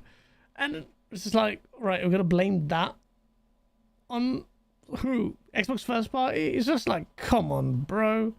So I don't know, man. I'll be honest with you, I have no faith in the Xbox hardware team. No faith. Zero faith. Yeah, I mean, what it is. I don't know. I get it. There were a lot of wild claims being made about, you know, Xbox Series X and versus the PS5 and what these systems could do or what they couldn't do. And I mean, for the most part, I am happy with the Series X and the PS5 because all I really wanted out of this generation was 60 frames. Yeah. As more of a standard, and we've gotten that. I mean, I can count on like one hand the games that are 30 frames. Yeah. Right. There aren't that many. There are a few. It's like Starfield launched at 30, but then it eventually got a 60 FPS mode and a 40 FPS mode. What else launched at 30? The Gotham Knights launched at 30, and that stayed at 30. Plague Tales Requiem launched at 30, but eventually, like 9 months later, got a 60 FPS mode. Yeah. Redfall, which was sort of like the dagger in the heart, because they had been showing that game at 60, and then all of a sudden they're like, oh, it's 30, and it's like, oh, we're gonna do 60 later. So that was 30 and 60. Hellblade 2's 30. I would hazard a guess it'll get a 60 FPS mode eventually, probably next year. Monster Hunter Wilds is most likely going to be 30 when it hits consoles. Dragon's Dogma's 30. Dragon's Dogma 2. But I mean, for the most part, most of the game experiences are 60. I would say probably the most hyped up feature that really didn't do anything is ray tracing. Yeah, ray tracing didn't. Not on consoles. It really didn't. And it feels like that's the domain of, and this is where the PS5 Pro may really shine, where you get more comprehensive ray tracing on console, and I think that's significant. I think I played Cyberpunk on PC initially, and then I completed it on Xbox. But I was playing that game on like sub 40, sometimes 30, sometimes lower than 30, just with ray tracing on my 2070, because ray tracing made such a big difference with especially ray trace shadows. I was just like, I can't go back. But with Xbox, I did go back and it was fine. I was like, okay, without having that comparison, I guess it was, I didn't know what I was missing. But yeah, that's where the PS5 Pro is shine. And I think a lot of people are. I do on Twitter to shit on it, but realistically, like the PS5 Pro is a stronger bit of hardware and is doing quite a lot of stuff quite well. And I don't think Xbox guys who are completely dismissive of the PS5 Pro just existing or the thing is it's doing are just being really silly. But for me, the PS5 Pro is not enticing because PlayStation has no roadmap that I care about. Ghost of Yotei is, we'll talk about that in a bit, is like and the reaction to that and the PlayStation guys ratifying years of anaemia was amazing to me. It speaks to like, I was like, console guys are peasants, man. There's like, a lot of, with the PS5 Pro, there's a lot of hopes being pinned on GTA 6 running at 60 FPS on the Pro and 30 FPS everywhere else. That is the ultimate test, Rand. That is the ultimate test. Will it happen? I don't know. It looks like it's quite Digital slim. Foundry seems pretty it's sure that it's not going to. It's going to be 30. I can only defer to their knowledge because obviously they're more knowledgeable than me. But then Dragon's Dogma, they did that. They tested that out, and that's not hitting a solid 60 at all. It's struggling because it's quite CPU bound, which the expectation is that GTA with its design will also be CPU intensive. So like with loads of things flying around, lots of physics based stuff because it's GTA and Rockstar, they don't skimp out on that shit. That's what makes GTA's open world sandbox is so great, is because of that dynamism. That's what makes Rockstar different. They're on a whole different league. Yeah. They can spend all the money in the world because they know their games are gonna sell extraordinarily well and they're gonna make their money back. Because some of the things you're talking about here of like why didn't consoles do X, Y, or Z, there's not unlimited time, resources. It's like you have a deadline to meet. You only have X amount of developers to partition up, and there's only so much budget, so you pretty much have to. You kind of do what you can in the time that you are allotted with the money that you have, and it's with Rockstar. It's like, oh baby, go right, like spend all this time working on this game. I don't know the rumors that it cost $1 billion. Do you believe that? I mean, I don't particularly believe that. You do believe it like $1 billion game, huh? I mean, it sounds ridiculous. It would be that because it would make its money. Exactly. That's why I think that. But if it's any game, it would be that game. I mean, if you told me it was like $600 million, I'd be like, all right, well, how many people have been working on it for X amount of years? But it's one of the few only games that they could spend that amount of time on knowing that it's going to be that experience. And they're going to double dip everybody because you're going to have the PC ultra elitists playing at a console in 30 frames. Yeah, like me. Because Rockstar is going to be like, guess what? We're going to get all these PC guys to buy it on console and then buy it again on PC a year later. Yeah, and it's like one of the few games that can get away with that off. Yeah, and that'll be me. Like, I will buy this on Xbox, and then I will buy it on a PC. By then, hopefully, the 5090's out, and it's going. Yeah, like. Yeah, I need to replace my 4090 with the 5090. You're right. No, you don't. No, you don't. Don't even. Just give me your PC, Rand. That thing is my 4090. Yeah. Just give me your PC. You don't need it. Just give me your Just give me a 490. You use your integrated graphics chip. Because you suck. You have the Beast 4090 just sitting there. And you're like, yeah. Sacrilege. You lot can do with that. All right. Well, I don't have the CPU for it. People get really upset when that's brought up. I actually love it when you bring that up. It just makes like, why? It's like, let his PC, let him use it. Justin Buddha with the 5. He goes, do you remember the Smash My PS3 guy? That would have been awesome to see with the Pro. Who's the Smash My PS3 guy? I have a vague memory of that. Smash My PS3 guy. I feel like we're going back in time. Wait a minute. Didn't Blaze take a chainsaw to his Spider-Man PS4 Pro? Why? Why did you do that? Do you know? I don't remember. Did he lose a bet? Yeah, and what was the bet? He lost the bet, right? His bet was God of War, The Last of Us, and Spider-Man would never come to PC. All three games came to PC. Bro, it was... I was looking back on it recently. It's like a pristine Spider-Man PS4 Pro, and he showed it. Bro, respect to him, man. Blaze actually followed through with it. So respect.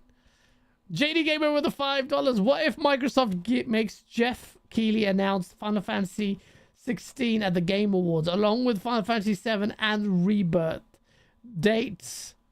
Are you crazy? Was it fanciful? Happening. Do you think he'll choke?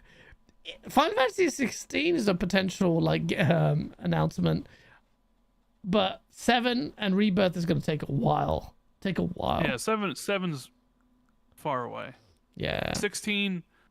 I mean, I don't know why people really expected 16 to be announced. It literally just came out on PC. I mean, an announcement. We'll talk about that. We'll talk about that at the Xbox TGS bit.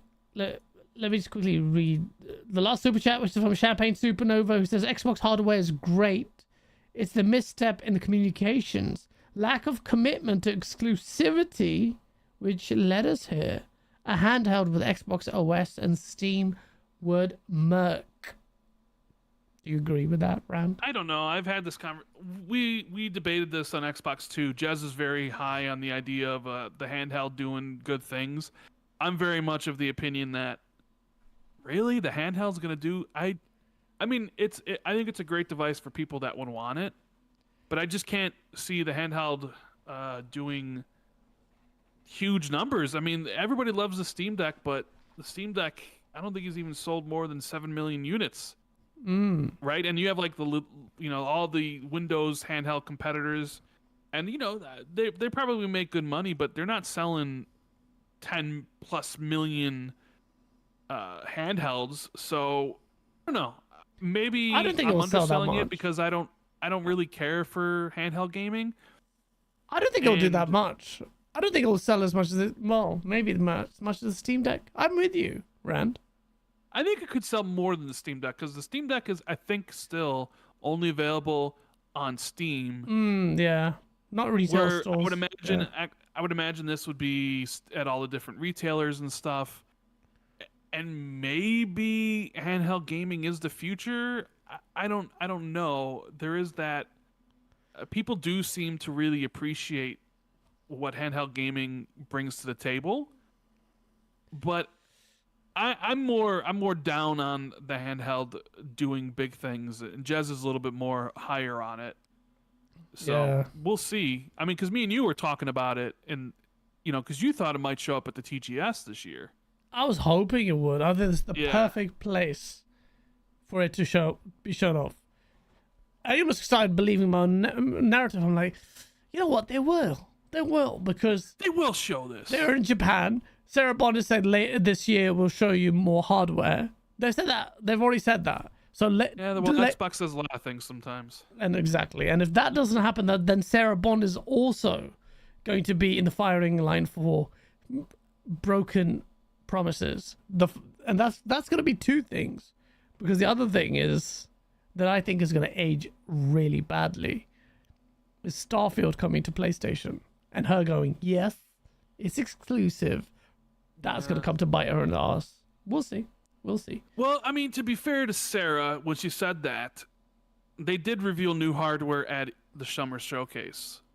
So are we sure she wasn't talking about the white digital Series X and the limited edition 2 terabyte one? Technically, that's new hardware, is it not? I'm just saying if they wanted to get a scapegoat, really stretch out that in February, and then they showed it off in June. You'd have fit to... the bill if they really wanted to. I'm not gonna give her the get out for that. You could like say strictly speaking, she's correct, but nah. I mean, but then if you're gonna say like we're gonna have something to show by the end of the year at the holidays, what event is at Jeff Keighley? Were you gonna give the reveal of the handheld to the Keighley man? Well, they love Keighley for some reason, even though he hates Xbox. Like, have you seen him? Every time the last show, like every time it was an Xbox announcement, he's like, and now it's the Xbox game. PlayStation! He was really pumped about Indiana Jones coming to PS5. I know, Indiana Jones on the Xbox. And Indiana Jones is coming to the PS5. It's like, this guy.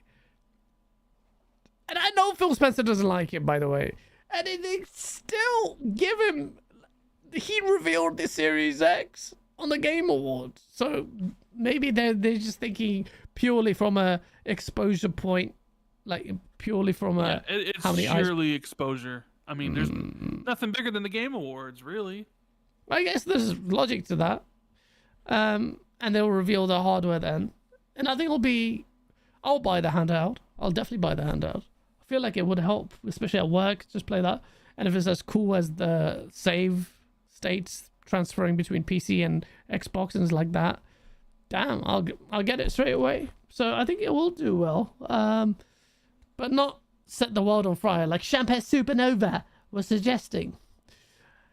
So before we get into these other big topics, let's talk about... Do you see this? The absolute balls on some people, man. The day before developers are now working on another game. Oh yeah, those dudes. Oh my god, they literally scammed everyone with Unreal Engine like marketplace assets. The game they sold and what they like got shut down in less than a week. Was it shut down less than a week? So okay, it lasted longer than Concord. Oh shit, baby! Oh chat, which game lasted longer? Days Before or Concord?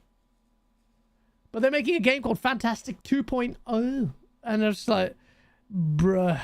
Anybody that backs that is an idiot after what happened with the Days Before. Bro, if that happens, and anyone who does back it, and if one of my friends is such a massive like he was looking forward to the Day Before so much, and if anyone backs it, it would be him. I will beat the shit out of him. That is just stupid if you do it. Where's the article? I don't have it here. Oh, here it is. The Day Before Dev returns with the Fantastic, which is basically the word fantastic with the A missing, which is really annoying.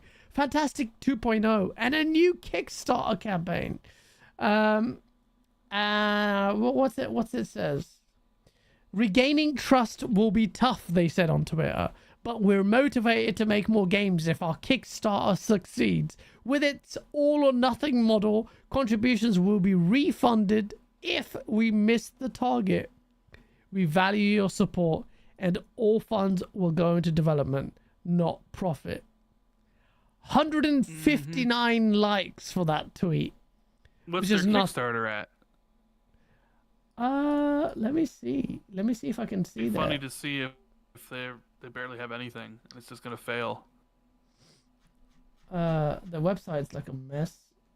Where's the freaking Kickstarter? I want to try and find it.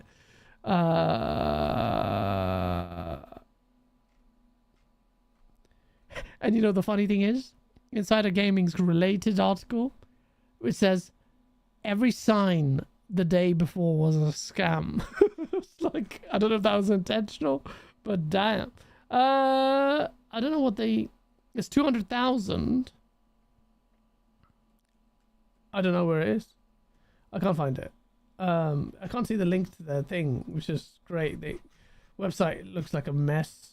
Principles. On their website, they've got honesty, From now on, our development and marketing... Starting now. Starting now. Our development and marketing team will be based on the principle of honesty. We commit to building trust within our community through direct and honest communication. We commit to openly communicating the challenges we face without concealing any details. And all aspects of our marketing will remain clear. Transparency, and it keeps going on to this bullshit. Professionalism is the other point. We are transitioning from a volunteer-driven approach to one rooted firmly in professionalism. Shut the flip up. I'm sorry, you don't deserve anyone's trust after that bollocks that you did. It was scam after scam. How long did that game last? I don't know how long. I don't know how long it lasted. Let's see if chat knows. I don't know. They don't know. I don't know how now. I think some data miners have come out and said that they've discovered that their new game is just another asset flip or something. Really? So, something like that. That thing is going to be scrutinized to shit.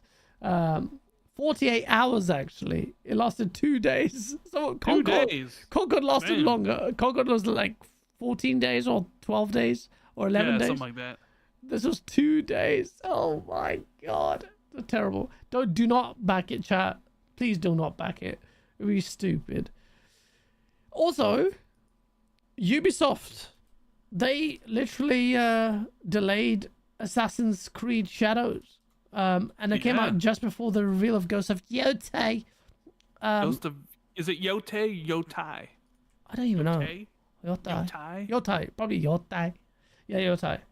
Probably Yotei. Ubisoft's in some trouble, bro. Bro, Ubisoft been in trouble for a while. Do you remember? Yeah, but this is different. Star Wars Outlaws, I mean, even from their admission, didn't do well. Softer than expected sales. Yep. You know, X-Defiant apparently, according to Tom Henderson, is also not doing well. So like, Assassin's Creed Shadows, a lot was riding on it. You know, Valhalla was the best-selling, made the most money Assassin's Creed ever, and here's Shadows, and it's kind of been broiled in this controversy ever since it's been revealed about the main characters and the respect to the Japanese legacy and all that sort of stuff. And delaying it out of that holiday window is so costly, because now you move into February, and is the game gonna be a success? Like, I looked at it like this, guys. They said, we are getting rid of battle passes. Yeah. Anybody who pre-orders it is going to get the first expansion for free. So immediately, my mind's like, oh, pre-orders must be low.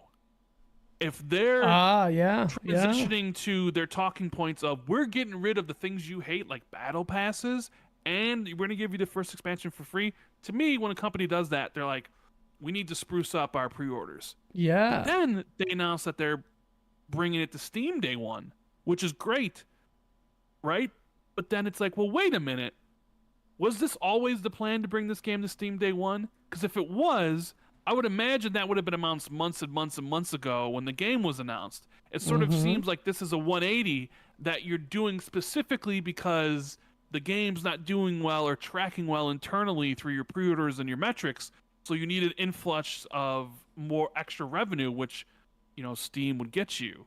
It sort of paints this picture that Assassin's Creed Shadows is a game that could teeter on, I'm not going to say like flop, but could be a really big black eye for Ubisoft.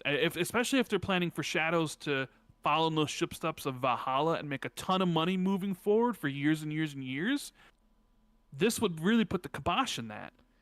And then combine that with the, what do you want to call it? I don't want to use the word failure of Star Wars Outlaws, but clearly it's not done what it was supposed to do. And then you look at their stock price, their lowest stock price, lowest it's been in 12 years.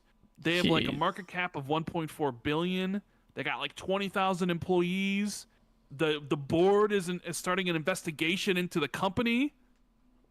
Dude, I think this all ends up with somebody buying them. Tencent, the Saudis, a private equity firm. But I think Yves Guillemot is going to lose control of his company. Yep. And they don't have anybody else to blame but themselves, really. I can see the Saudis stepping up to buy them because I think this is make or break. I think Assassin's Creed Shadows, the future of the company hinges on that. We only had it last year where Yves Guillemot, or Guillemot, I don't know how you pronounce it. Guillemot, said that it's make or break time, guys. We need to pull your sleeves up and deliver.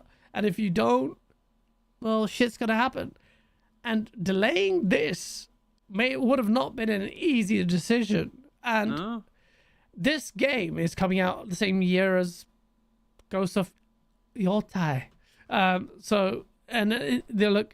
They're public in their statement. They've said, we realize we need more time to polish and refine the experience, pushing further some of our key features, says Mark Alex Cote, a vice president and executive producer of Assassin's Creed. Assassin's Creed Shadows is a dream project for us, finally bringing the series to feudal Japan with many features developed with our community in mind, such as parkour or the renewed stealth brought by new technology. This is an ambitious addition to the franchise, blah, blah, blah. But we realize we need more time to do what I mentioned earlier. As such, we've made the decision to postpone this to February, Valentine's Day, 2025, 14th of Feb. The game will release on a broad range of platforms, including Steam at launch. Now, they've never launched on Steam before, have they? Or they didn't typically. Yeah, they would launch on like Ubisoft Plus or whatever. So it's like they're bringing their games back, or bringing this one specifically back to it. There's even some quote I saw floating around about how like just making a good game isn't enough anymore or something. I saw some screenshots of that from what the Ubisoft guy was saying, but I can't find the link anymore. They're in a lot of trouble, bro. Nothing for them has really worked. I mean, I talked a little bit earlier about Prince of Persia: Lost Crown being probably my game of the year right now. Yeah. But I don't think anybody bought that. I don't think so either. I don't think it did well critically, but wasn't the breakout sales success. I don't think Metroidvania sell well really at all, period. I think it's a genre that most people shy away from. Yeah. Maybe they find it too difficult. Maybe they get lost. Going to one area to the next. I have been in party chats with people playing like Ori, for example, who didn't know where to go. Oh, really? And have gotten like lost, like, oh, where do I need to go? And I was just like, bruh. But bruh. And it's like, what does Ubisoft have moving forward that would even Chris, change their fortunes? With a £2 super chat says Ubisoft need to wheel out Rayman to save them. Yeah, Rayman's gonna save them. Yeah. I doubt it. JD Gamer with a 5. He says, I believe that if someone buys Ubisoft, they don't get to keep the ABK streaming rights. So that's not good for them either. And Microsoft can't buy them for 10 years. He's a good point from JD that's an interesting wrinkle in that, is that they own the ABK streaming rights. Microsoft's so smart. They're like, these guys are going to die soon anyway. What if Sony buys them and then they get streaming rights? That's what me and we were just joking around. Like, what if Sony bought Ubisoft? Which they won't, because who wants an extra 20,000 employees? Yeah. Right? Oh God. And then but imagine if they did, and then Sony owned the streaming rights of ABK games. and then what if the CMA? You would think if Sony were to acquire the streaming rights of ABK, that like the regulators would be like, no, that's too much of a monopoly in the streaming space, like they did to Microsoft. But then, what if CMA is like, no, you're good to go? Probably would happen. Plan has finally come to fruition after all. And then Jim Ryan comes out. Yeah. He's like, what's up, guys? The hand jobs I gave you at the CMA in Brussels played off. Who knows? Who knows, man? But ultimately, Ubisoft are screwed, brand. And I think they know it. And I think they know that this is it. The internal pressure. My friend works at Ubisoft. I'm going to go see him next month in Budapest. I want to find out. I'm going to do some little journalism. Investigative journalism. Let's go. Yeah. I'm going to find out from him. I might go to their offices, actually. Shouldn't have said that, because they might tip them off. But I might go in there and then just say, what's up? Hey, do you like that Blade Runner poster I have in your office? Yeah, that was me. So what's happening with this game, guys? I might actually get to see play the game. I shouldn't be talking about this because they do watch this stuff, and my friend will get in trouble. I don't even care about Ubisoft's games, man. But it would be a shame. But I think Ubisoft done it to themselves. They've just followed the Ubisoft formula.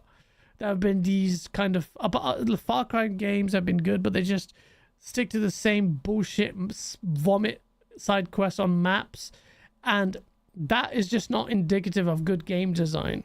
And I feel like that's why I really liked Elden Ring, where it doesn't hold your hand, it doesn't put that shit there. It's more fluid game design is what we need. So much so that other developers, like from Neil Cuckman to the Cory Barlog, have all said like they want to copy that. Whereas Ubisoft sticks to the same bullshit and it thinks it works. And its idea of tackling risk is doubling down on Assassin's Creed.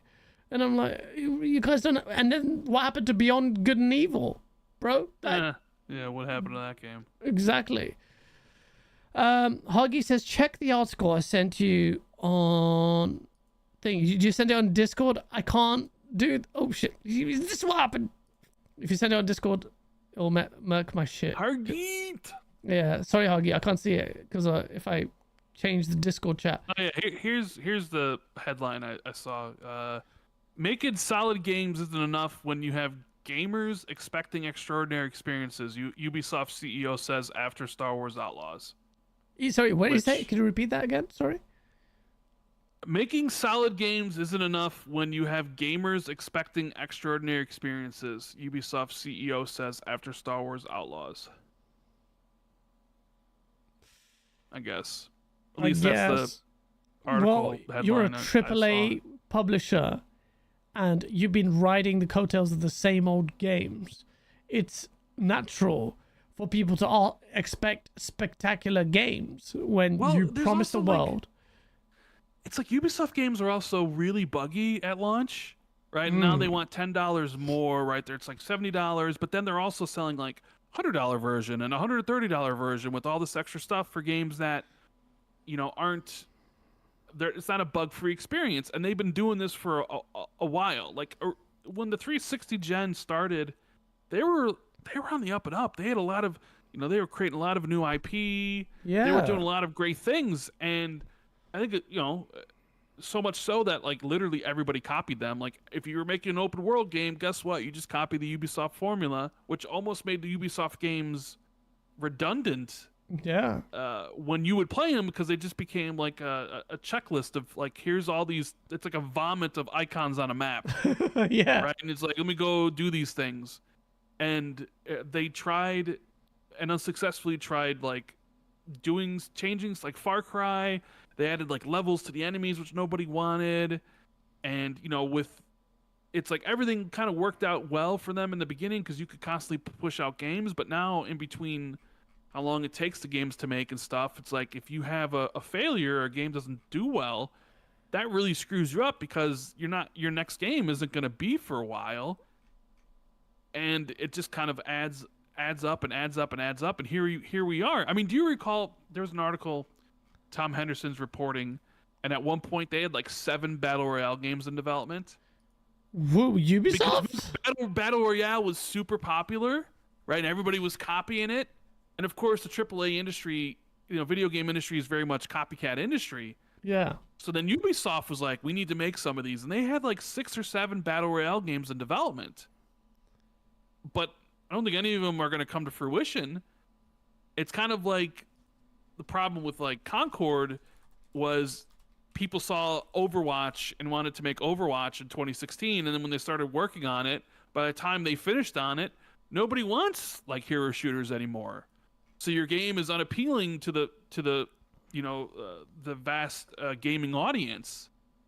So yeah, it's like poor leadership.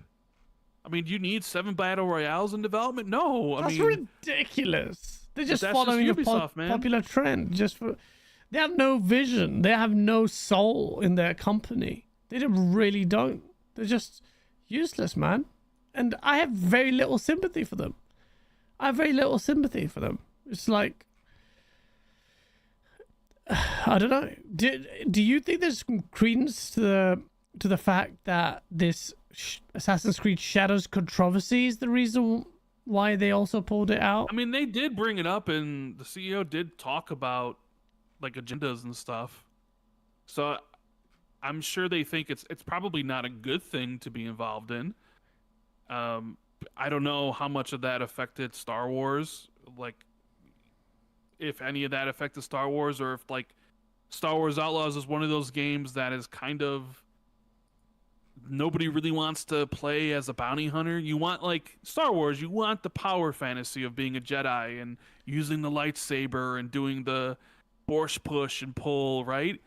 You don't really dream of being yeah, let me just be a regular Joe with a blaster doing smuggling missions. Yeah. And I don't think Outlaws really showed off well in trailers and all that stuff. And the initial trailer was good, but then it just kind of looked like a Ubisoft open world game, right? And we've seen Avatar, which came out last year, also, didn't set the world on fire. Yeah. So how much of the hate, campaign does that affect it? I don't know.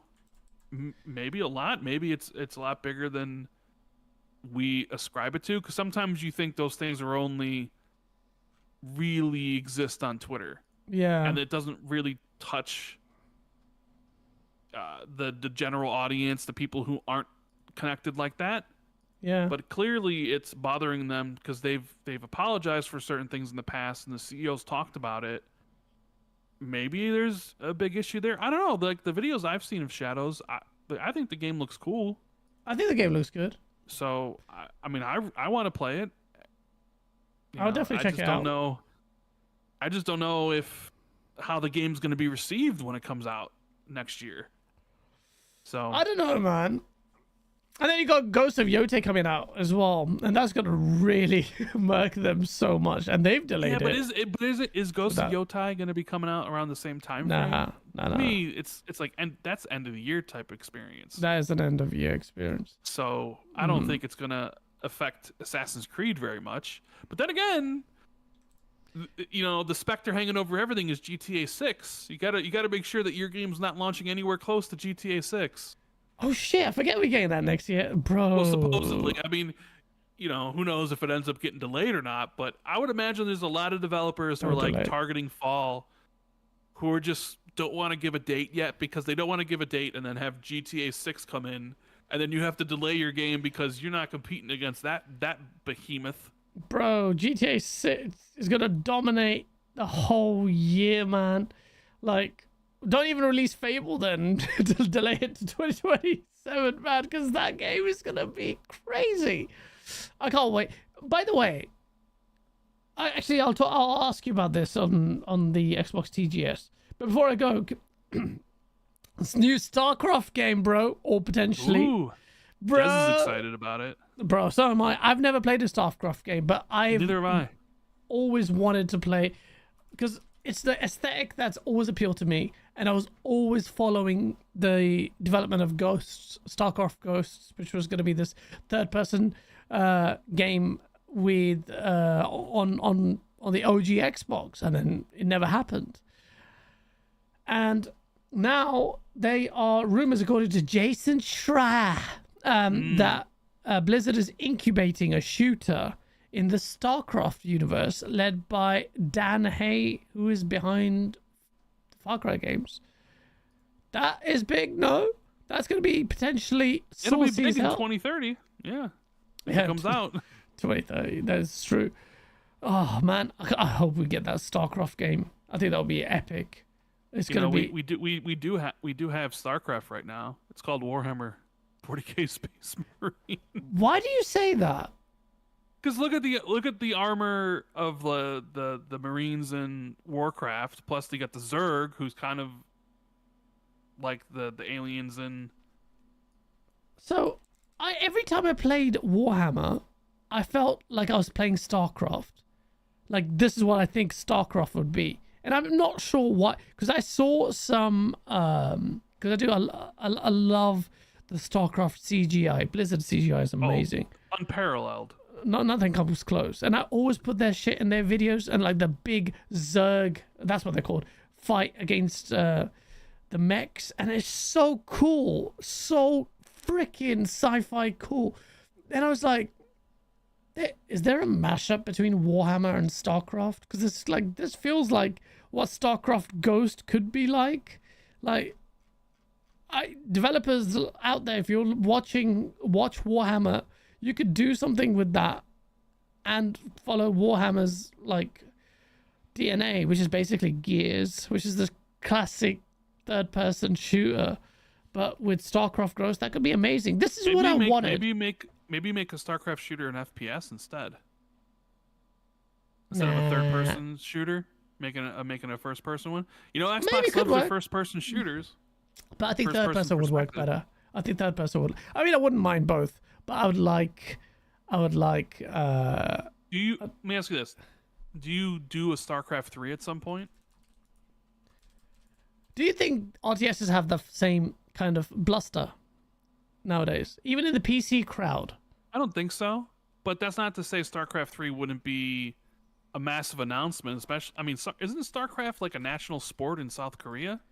Yeah, bro, South Koreans love that shit.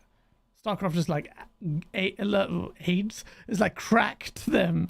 Like they love StarCraft, man, and Warcraft 3. I felt like they played that a lot.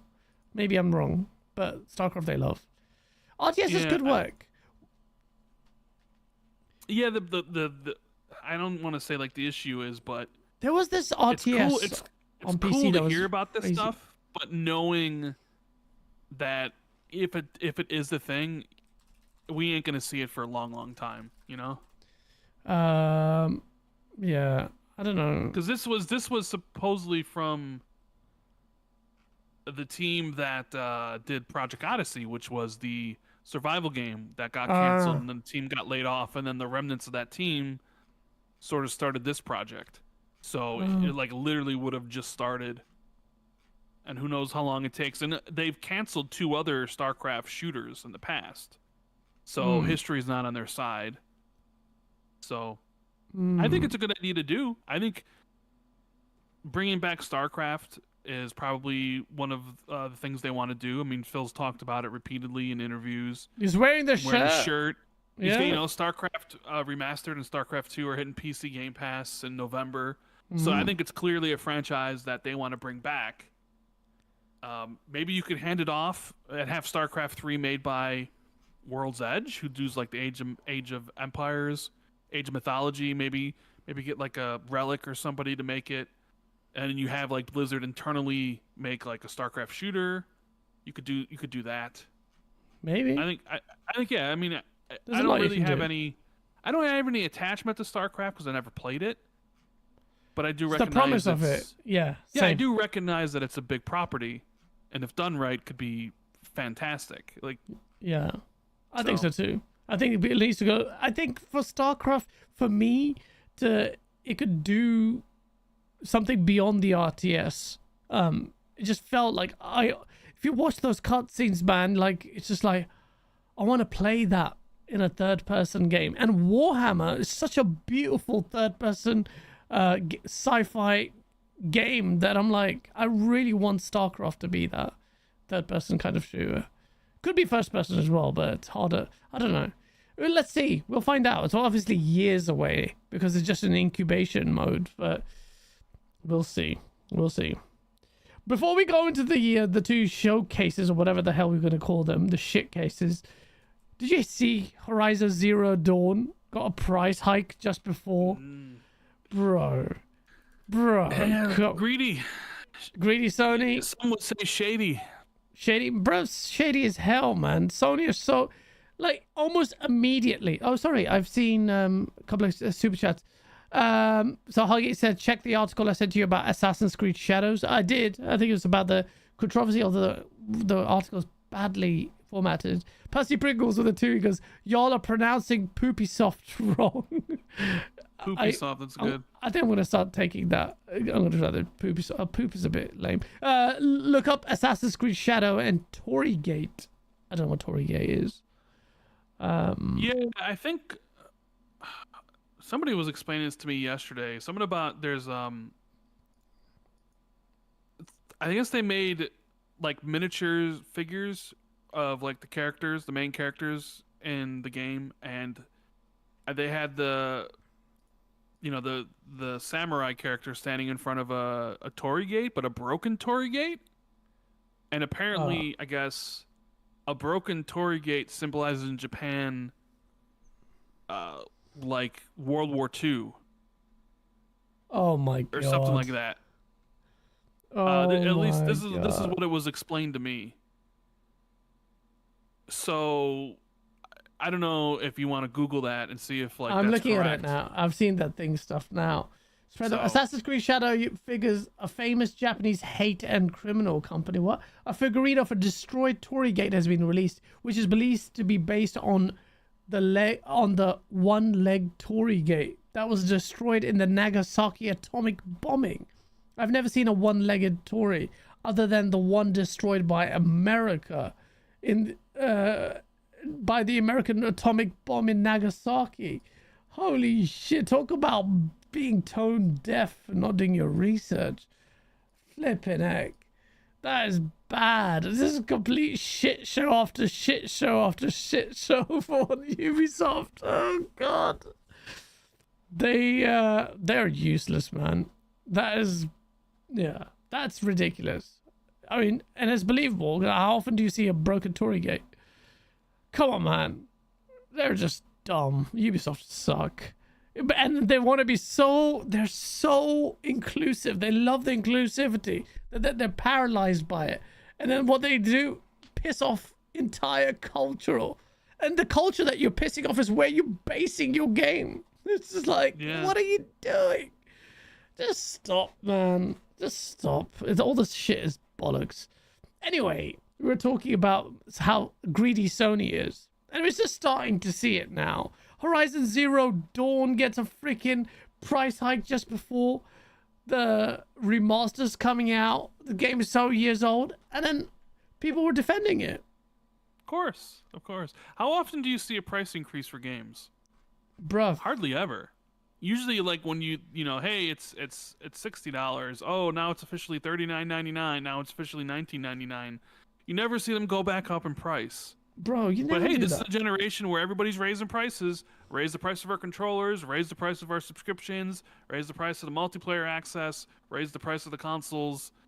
Why not raise the price of some of the games too again? Hey, this game's whatever. It's clearly a move because Sony feels that people are going to want to play the remaster, and any freeloader, they're like, you know what? You're not going to do that. You're gonna pay us the $40, right? That's fucking ridiculous. What a greedy, scummy company. They're turning into Apple, and they haven't hesitated. The moment Xbox just eased off, they've been full on with everything from just taking the piss. And then the fact that people defend it is just like mind-boggling to me. I'm just like, Are you surprised though? That they're defending it? Any bad decision Xbox makes, you'll have some Xbox fans defend it. Any bad decision PlayStation makes, you're going to have some PlayStation fans defend it. It's just the way it's always been. Yeah. So it's not a surprise that there's PlayStation fans probably saying, this is Sony genius. They're so good at business. Or something dumb. along those lines. Now, I will say, as someone who hasn't played Horizon Zero Dawn, if I were to play Horizon Zero Dawn moving forward, I probably would play that version, the remastered version. So, will I play Horizon Zero Dawn? I don't know. It's like the only Sony franchise I haven't played. So, just I don't know. I always hear differing things. Like people tell me it's soulless, the games aren't good, but they're pretty, or whatever. Like depending on who you ask, you get a different opinion about Horizon, the series. You'll have to make up your mind on that. It depends on whether or not it gravitates to you. I like the start of Horizon, but when it started open up and turned into Ubisoft, when you go to that mountain Ubisoft stuff. the game. Yeah. Yeah, and then I was like, yeah, no, not really. But it got really boring for me. But you might like it. Different strokes for different folks. But yeah, Sony just turning into this. Well, Sony have always been this company that I've been warning them people about. But even the speed at which they're doing this shit is quite funny. But people will bend over backwards and defend them, which is par for the course, really. And then on that note, you had the PlayStation State of Play, which was pretty shit, but saved by one game. So on the State of Play, I'll do what I did in my little video, but just quickly shout out before I went to work, was the good stuff. What was the good stuff at the State of Play? Legacy of Kain? Yeah, Legacy of Kain remaster. For the 2 games. Which is... Hell is Us looked interesting. Hell is Us looks really good. It's coming to Xbox as well, I believe. Yes. And Xbox made sure to tweet out the games that were coming to Xbox afterwards, which I found really hilarious. There's always they've done that before. They did that before back then. You know what I think looks cool? I think that like Sonic Generations X Shadow thing. Oh, with the Keanu Reeves voice. Yeah, I played Sonic Generations and it's actually really good. And they have this like new stuff with Shadow that, yeah, it's like, okay, that looks cool. I'd have to look at a list of. Do you have the list of the games that were shown at this thing? No, but I can get that up. List of PlayStation State of Play games. Let me get these out. Everything revealed in the State of Play. So it started off with Astrobot and those speedrun levels, which is really good, which you should have in the base game. But I think, is it free, or do you have to pay for it?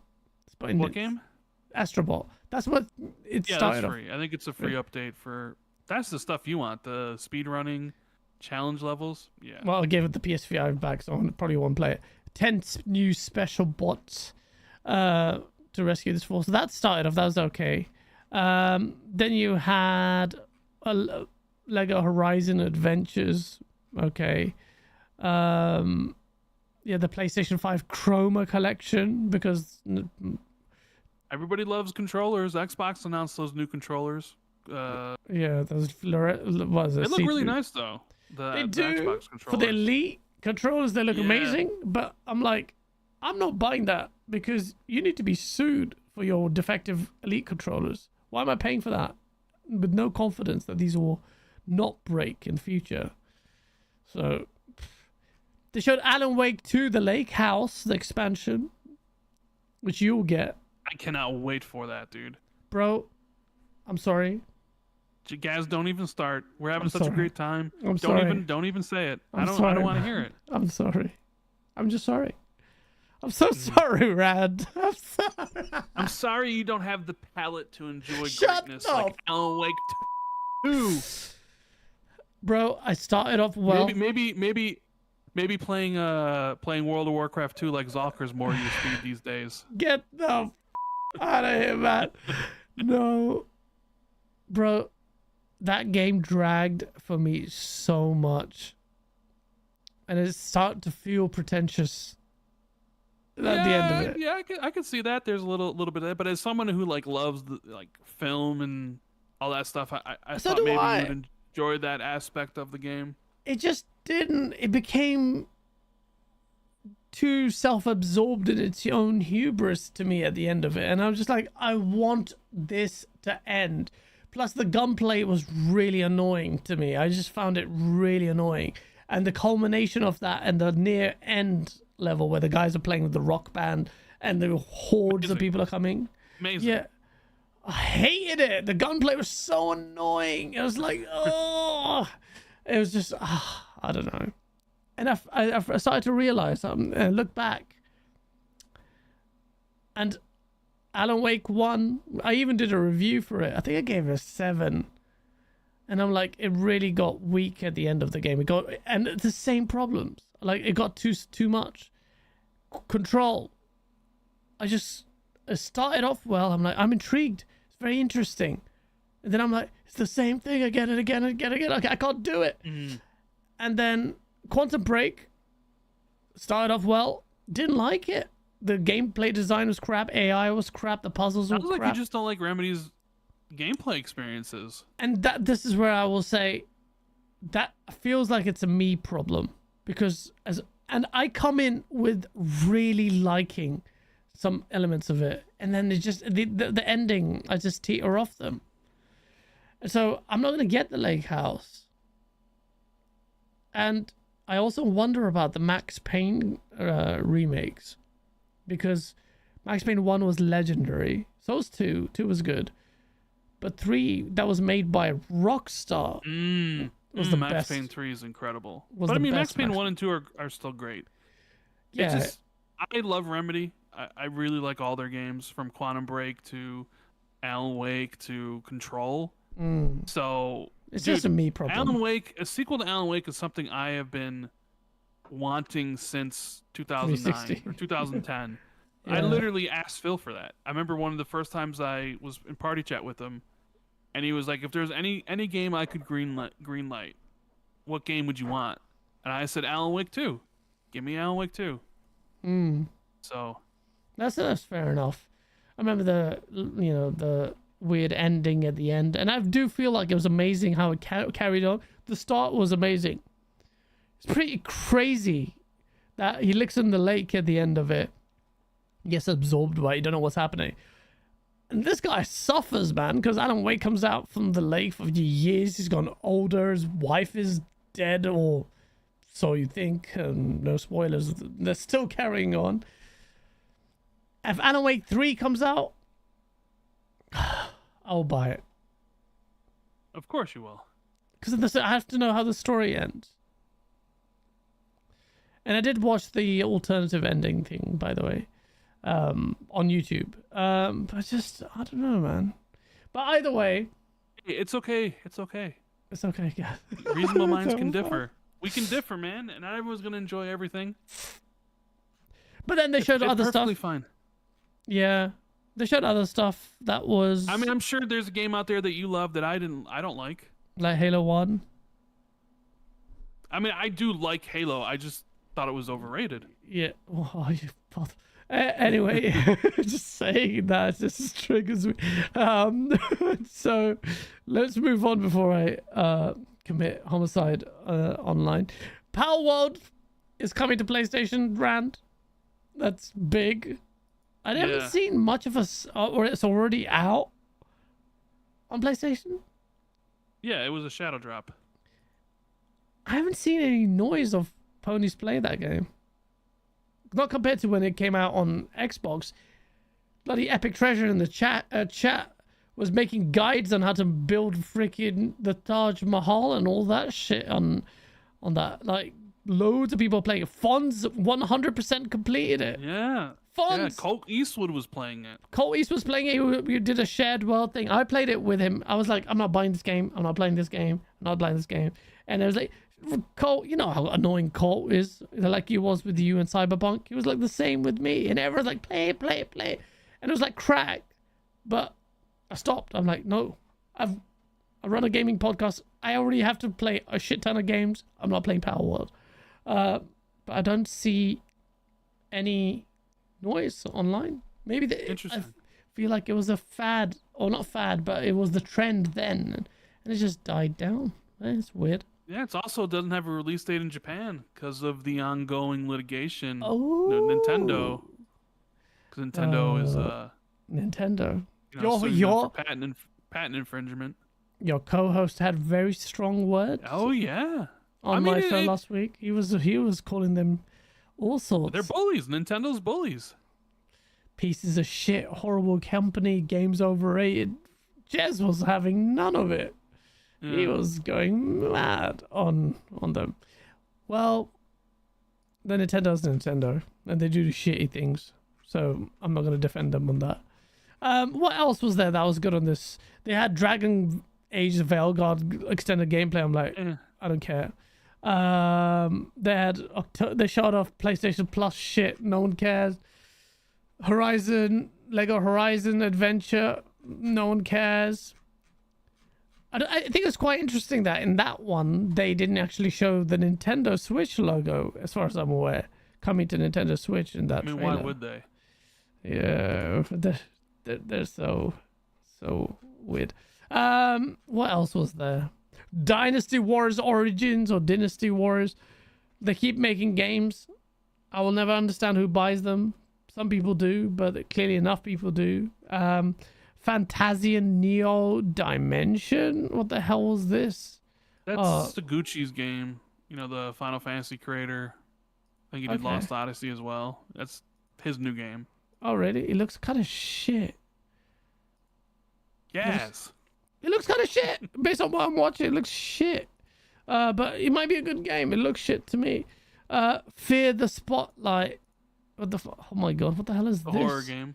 Okay, it looks like shit. Why does it look like PlayStation 1 graphics? I don't even remember watching That's the aesthetic this. they're going for. Oh, okay. They had a Fortnite controller. Fortnite does print money. Hitman 2 in VR. Hitman, sorry, in VR. And people that own PSVR 2 will love it. Yeah, shout out to the 5 people. Lunar Remastered Collection was a JRPG which looked old school. Maybe for like the anime, this would be good. If there is an anime, it looks like there's an anime. Metro Awakening VR. Stop showing me VR. Shit, man. They showed Monster Hunter Wilds, which looks great, but we've seen so much of that.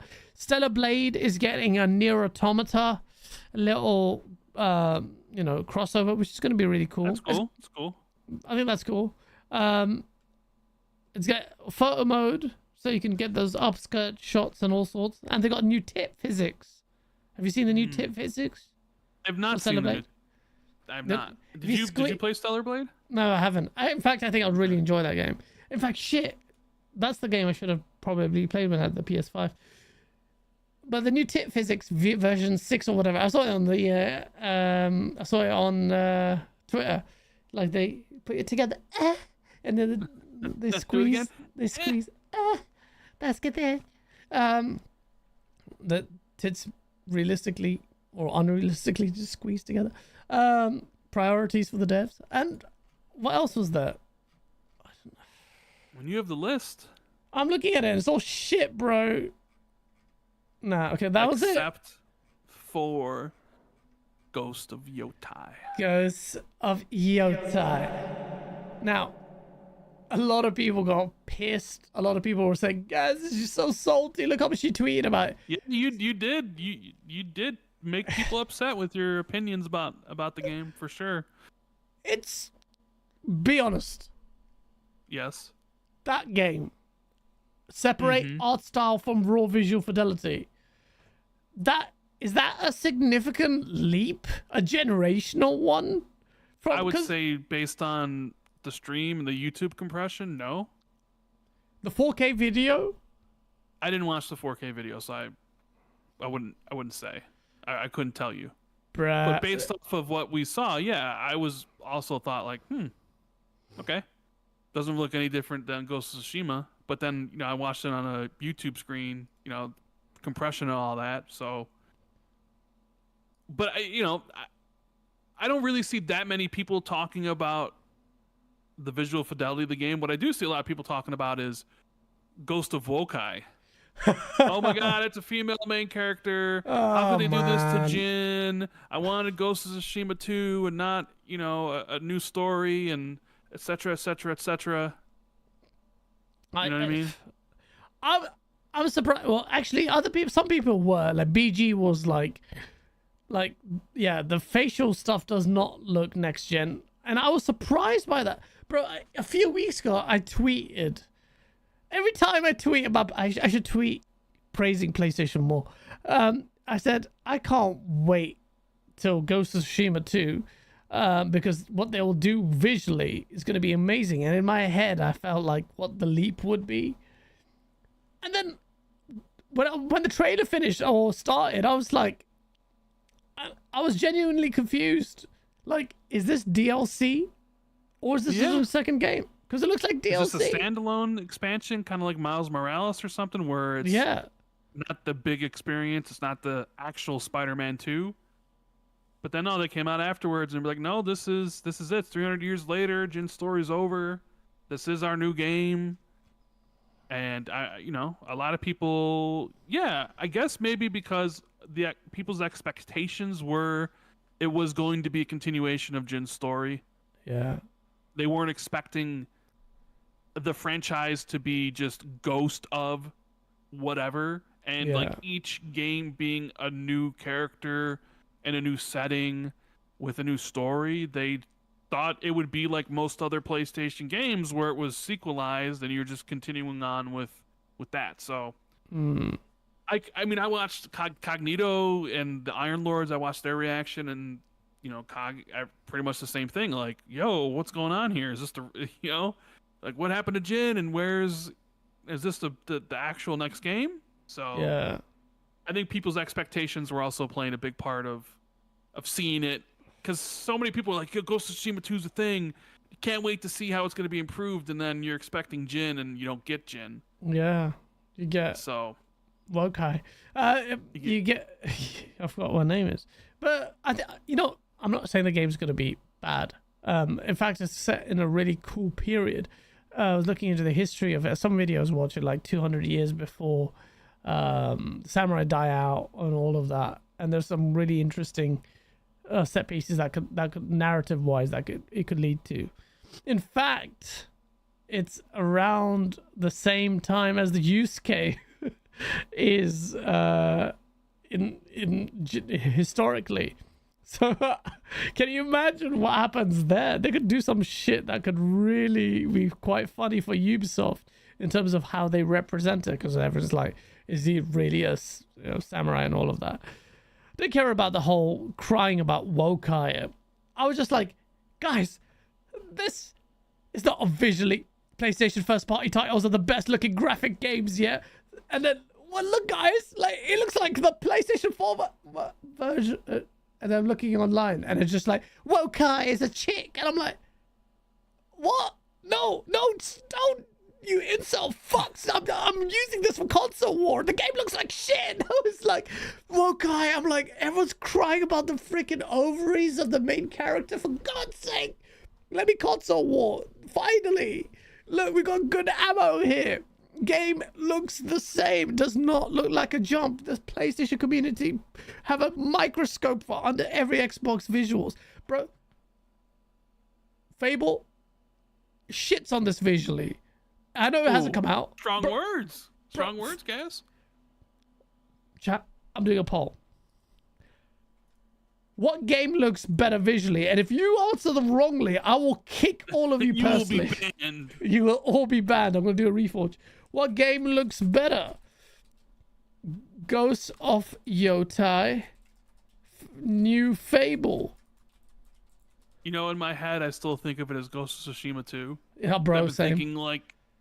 Been thinking of that since the game. I'm curious to see how they're going to improve the combat and make it so the open world isn't also a Ubisoft clone. Because that open world had a lot of just, fluff. Like, lots a lot of grass. Of fluff. Yeah, lots of foxes and shit. How do you improve upon that? Do you take inspiration from Elden Ring?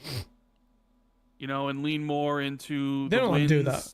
taking you else places instead of. Bro, it's going to be the same game. I promise you, Rand, this is going to be just like, it's going to be a conservative in terms of game design. It's Ghost of Tsushima 1. Okay. Same standoff, same press triangle standoff. Maybe obviously they'll add some more gameplay elements in there, but fundamentally it's going to be the same.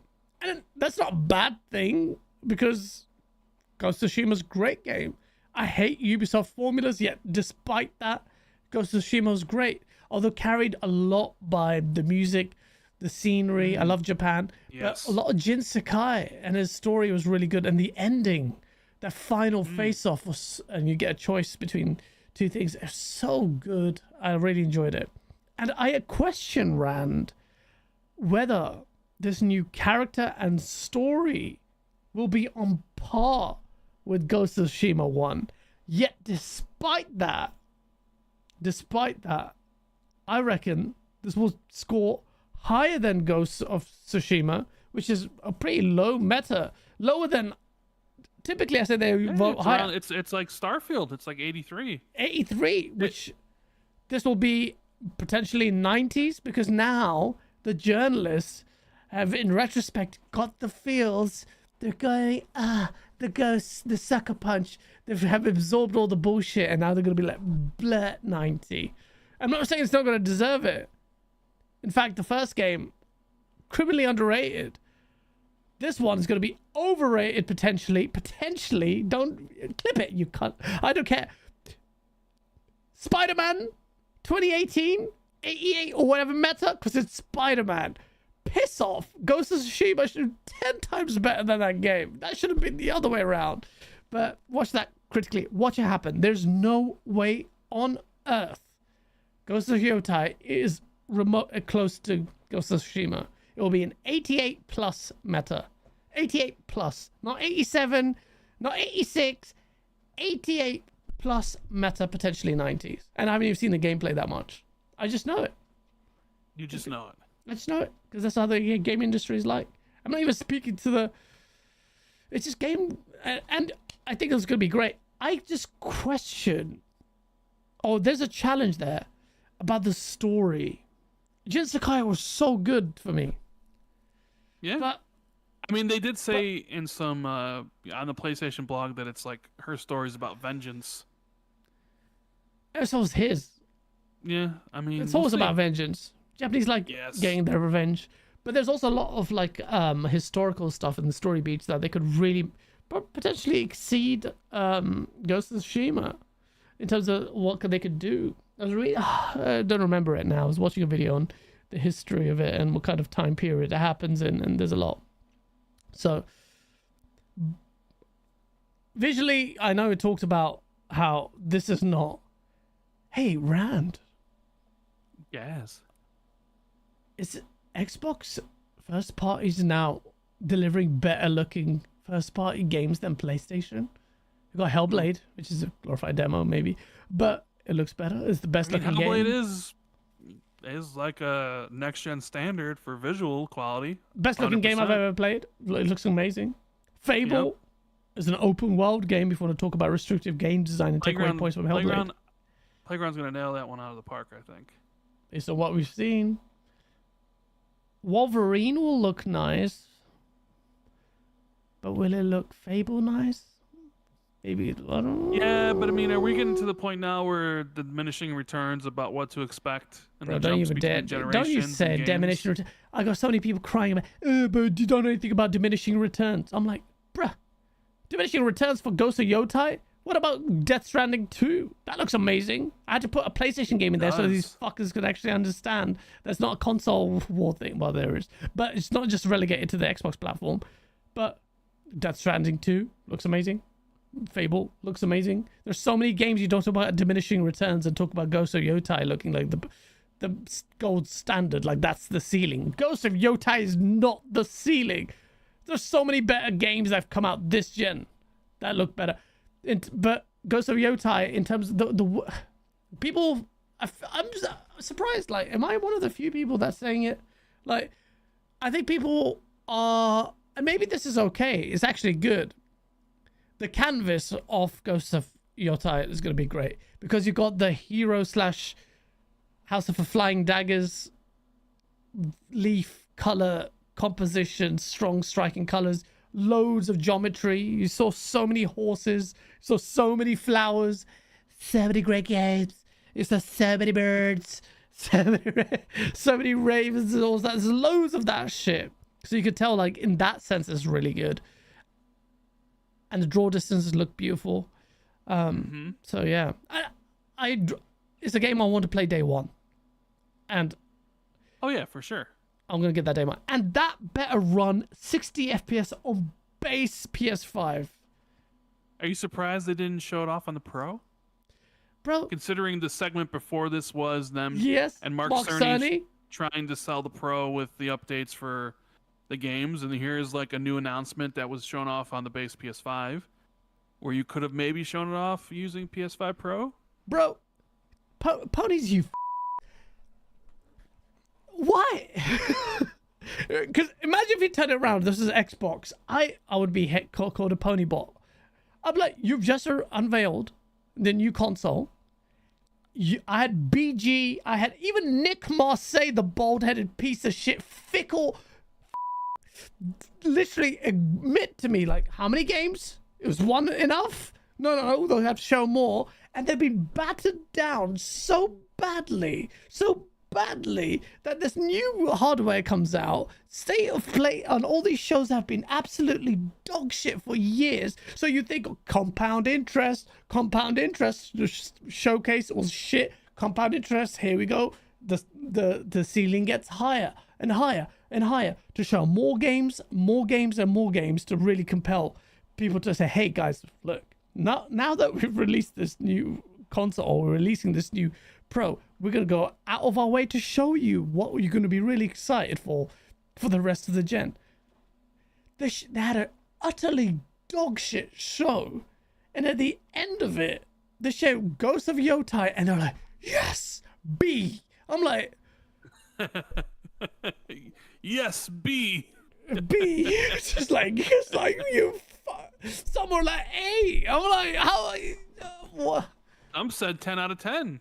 I know. Well, probably J-Dub, but he always says that every single show he conquered the controller, unironically. What? Yeah, he's got a collector's edition. Just it is. It's that antique now. Probably appreciate in price. Like, I don't know, man. Like, you're just disappointed, is what you're saying. You expected more. But I expected more. You expected more. the PlayStation fans to also, since they always say demand better, bro. And then they just PlayStation fanboys are just absolute simps now. They're simps, like just like a lot of Xbox fanboys with the whole multi-plat strategy, giving me all this bollocks about why it's fine and get over it. It's so good. They're gonna make so much revenue. Or bollocks. PlayStation fanboys are even worse. There's only Jack Move. I can only rely on Jack Move. Tim Dog said it was a 10 out of 10. Tim Dog. He's like, I can't wait to get the PS5 Pro. I'm like, you piece of shit. Go freaking turn on your PS5 base. Don't talk about my man Tim Dog like that. Tim Dog likes it. Tim Dog's like a bro. But Tim Dog, 10 out of 10. Tim, get your stupid nasally ass on the show. How do you give it 10 out of 10? How are you going to give it 10 out of 10, Tim? Just because you're so scorned by Phil Spencer.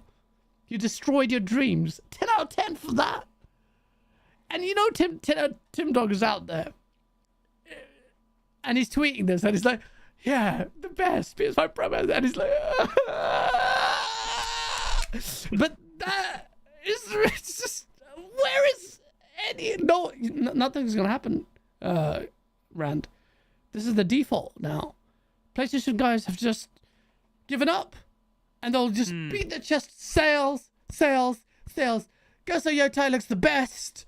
Definitely doesn't look like a PS4 game. Look at the trees, look at the leaves, and I'm like, you don't give me any avenue to like you guys. It is what it is. It's console guys, man. Just use that 4090. Come to the light. Use the 4090. One of the things I was thinking of when they showed it off and they said 2025 was 5 years in between games of 2020 when that launched and 2025 for this. I was thinking, man, imagine if Naughty Dog didn't work on Last of Us Factions. We'd probably be seeing their game right about now. Yeah. Whatever game they're working on, but they worked on Factions for so long, so it makes me wonder how long is it going to... Because one of the things PlayStation it seems to be doing this generation is they're holding off on revealing their games until like the year before. They used to last gen show them off a little bit further away.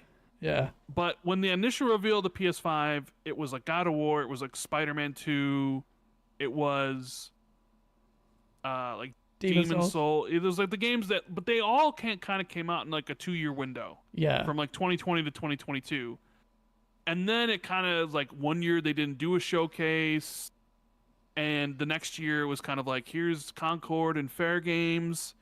Concord come out and was forgotten. We still haven't seen Fair Games. I think that's supposed to be next year. And people are like, hey, what about this roadmap? And it really seems like PlayStation is decided that they're gonna show stuff closer to like launch and have like a shorter marketing cycle than previous generations, and maybe that's the way to go now. Maybe you don't need to have an extended showing of games years in advance, or maybe it doesn't even matter. Like you said, you know, people complaining on Twitter about roadmaps and stuff.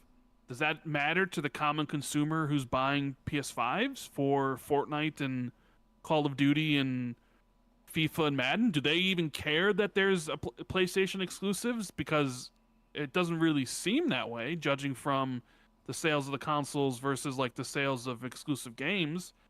Maybe it only really matters in this hyper aware fanboy Twitter, YouTube sphere that is like knows the release dates of everything and the studios and can name off all 30 studios and all the games that they're working on. And you sit there and you hyperventilate and you hyperfixate on when these games are going to be released and how come they haven't showed them yet and what's going on, when in reality, that's not what sells the PS5 anymore.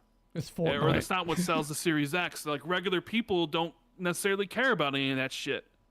You know what I mean? So Sony may hear you being like, where's our roadmap? But they're just going to be, you know, marching to their own drum, making deals for, you know, Fortnite controller. I bet you that Fortnite controller probably sells a shit ton because it's got Fortnite on the thing.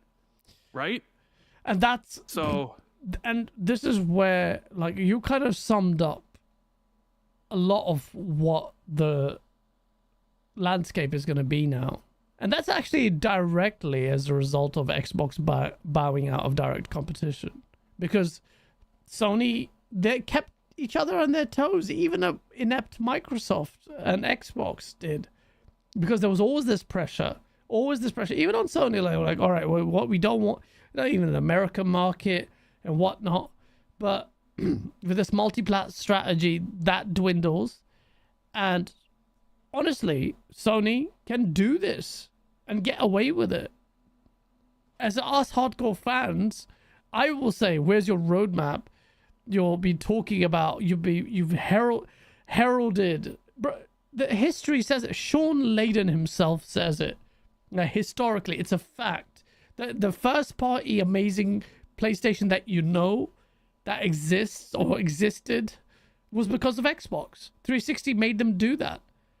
Despite the moms and dads and the mass market making that thing a success, that's what forced PlayStation to increase the value proposition of its box and brand by leveraging its first party strength, which became symbolic. Even though your moms and dads and your Fortnite kids and everyone are the vast majority of your consumers, that reputation is what spread around. It's like PlayStation is the king as far as, you know, powerful consoles are concerned. So that goes away because Microsoft failed, and now the landscape is this, where Sony will do what you've said, like no more pressure to show games earlier, which is not great for like the hardcore fans like us, because we like to talk about games, and we'll have to be mostly reliant on either, well, Xbox's first party stuff, which is multi-plat pretty much anyway. You'll have your third party stuff, and here and there PlayStation will announce some first party stuff. We're coming to the tail end of this generation. Naughty Dog, will we see their game like very late in the gen, 2027? Will they even release a game this generation? You know, I strongly reckon, if you think about them stopping factions, what, this year, last year? Time's so quick. I forget man. when factions got canceled, but yeah, yeah. so do I. I think it's this year, maybe. You talk about, is it still 5-year dev cycle? They could probably easily repurpose a lot of the assets and stuff for a Last of Us Part 3 if they were going to, right? Oh my god, if they do a Last of Us Part 3, that is... Well, yeah, I think you know Neil Druckmann's going to be doing a Last of Us Part 3. Hasn't he sort of admitted that already? Didn't he say he found a story to tell? Yeah, you're right. He did. I don't know if that's going to be their next game, but if it's a Last of Us Part 3 as their next game, didn't you say you want to work on a new IP, something like really unique? Wasn't that space-based Wasn't stuff? supposed to be like a sci-fi IP? Yeah. Or was that like what Cory Balrog's new game is over? No, at that Santa was Monica? Naughty Dog. I'm pretty sure it was Naughty Dog's game base was the sci-fi game, which would make me salty because I've basically boycotted Druckmann's games, but sci-fi is my jam. And Naughty Dog could do some crazy stuff with that. But if it's another Last of Us, all right, it's crazy. I don't know. But the PlayStation, that's PlayStation, and I genuinely can't get that excited. Ghost of Yotei will be fun, but for all the noise and the console warring and all of that, and you're just getting Ghost of Yotei. Well, what else is next year for PlayStation? Death Stranding 2. Okay, that's big. That's big. And I haven't even played Death Stranding 1. Fair Games. I think that's gonna be an L. Jade Raymond's game. What's Jade Raymond's game? Jade Raymond's, that's her studio. Fair Games. Yeah, I was gonna say that is Fair Games, isn't it? Jade Raymond. Yeah. She's fit. But okay, so that's it. What else? Well, there's a lot more than this year. Although Astrobot did carry them with the acclaim. Final Fantasy VII Rebirth also carried it a lot. Yes. In fact, actually, who do you think is going to win Game of the Year? It's between Rebirth and Astrobot, do you think? Well, I think Rebirth's a lock to get nominated. Astro's a lock to get nominated. I'm starting to think, and I've said this since beginning of the year, I think Metaphor Refantasia, the Atlas game. Really? Dude, you gotta keep in mind, like, the Keeleys are, voted on by high influencers, but mostly the websites that rate these games, and they love Atlas games. Helldivers 2, actually. Helldivers 2 has a chance. So I think Astrobot will win because I think it'll just have a strong enough, like the reviewers and its recency, right? Like Final Fantasy VII Rebirth came out in February, so it might be further away. Yeah, Helldivers 2 has a chance of getting nominated. What about Hellblade 2? No. As much as I would love to see it happen, I don't think so. I think it'll get for art direction or some shit like that. Direction, sound, maybe Melissa Juergens gets nominated for performance. Oh, she was great. Yeah. Yeah. Supporting cast were great as well. Yeah. Okay. I mean, I don't know, Stellar Blade. Some people say Stellar Blade will get nominated, or Black Myth. It's actually a pretty good. PlayStation's got some, despite the first party anemia, which it kind of makes up for with, if you can help. PlayStation has a pretty good year. We strictly talk about their first party studios, but they Astrobot, 94 Meta Game of the Year contender, potentially winning Game of the Year. Then you've got Stellar Blade, which I really need to play. Then you've got Helldivers 2, which was the zeitgeist, albeit briefly. Sorry. Ooh. You think Concord Final gets Fantasy VII Rebirth? You think Concord gets a token nomination? For worst game ever made. Game gone too soon? Not soon enough. It's pretty. From last year they got like nothing. They got like, I don't know, 0 nomination. This year Xbox might get some nominations, but PlayStation could really sweep up on the awards front with Helldivers 2, with Final Fantasy VII Rebirth. I know it's not PlayStation but third party, but still appeared exclusively on the console, and you've got Astrobot and stuff. So we can make fun of the roadmap, but this year, which was supposed to be a weak year for PlayStation, they've done pretty well. Whereas Xbox this year is supposed to have a strong year. Its first parties have kind of, everything's tail end of this year. So you've got Call of Duty, you've got Indiana Jones, which is right at the end of the year. I don't think anyone even cares. Everyone keeps mentioning. I care about Indiana Jones. No, not Indiana Jones. I was talking about the other game, like the indie game. Ara History Untold and Major Mythology. No, not those. Towerborn. Oh, Towerborn. Well, yeah. What about Flight Sim? Fuck Flight Sim, man. Who cares? Yeah, I mean, I would tend to agree with you on that. It does not interest me, but the previews that came out all were praising it. So there was a good chance that game's... I'm not going to say it's going to be a extremely shit game, but I just don't count it as a game. To me, it's like a simulation. It's beautiful simulation. I feel like I'm in like to the point where I'm nervous because every time I fly the plane, all I see are two towers. And I'm just kidding. That's really bad joke. Fratanga, do you see what Fratanga did with my head going through the Twin Towers? Such a bastard. I did not know. It was hilarious. You should see Gene Park's reaction. I was like, you know, my uncle died during 9/11. He's like, oh, I'm so sorry. I'm like, yeah, he was a great pilot. He was like, oh. And the joke didn't hit him until it was too late.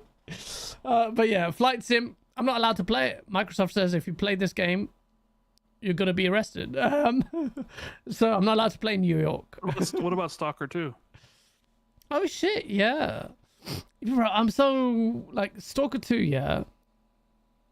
When some people I went to at Gamescom played it, some people said it was shit, and then other people said it was good.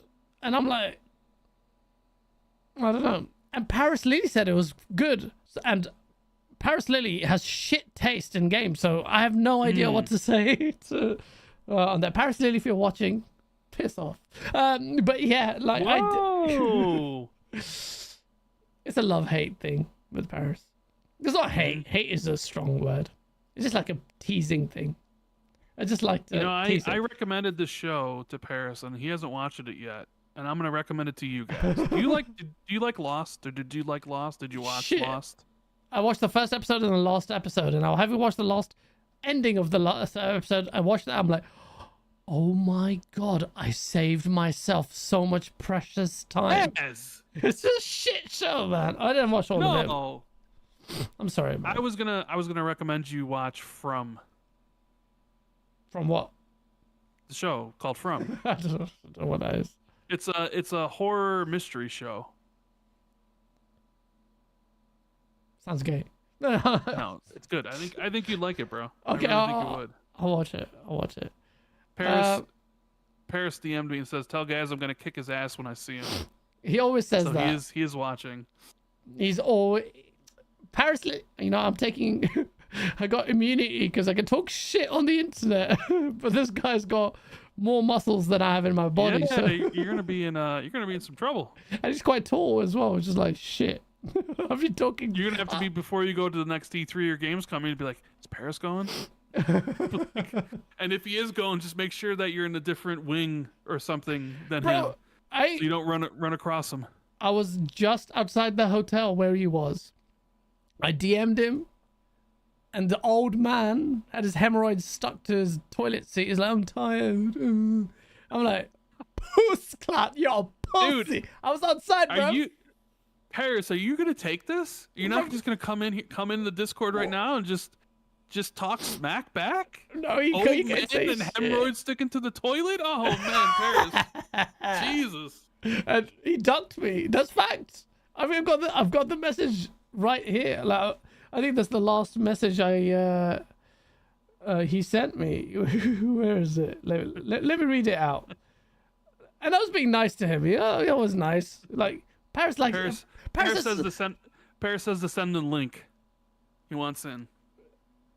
I can't do it with two man. They'll fuck up the whole thing, the camera feed and all.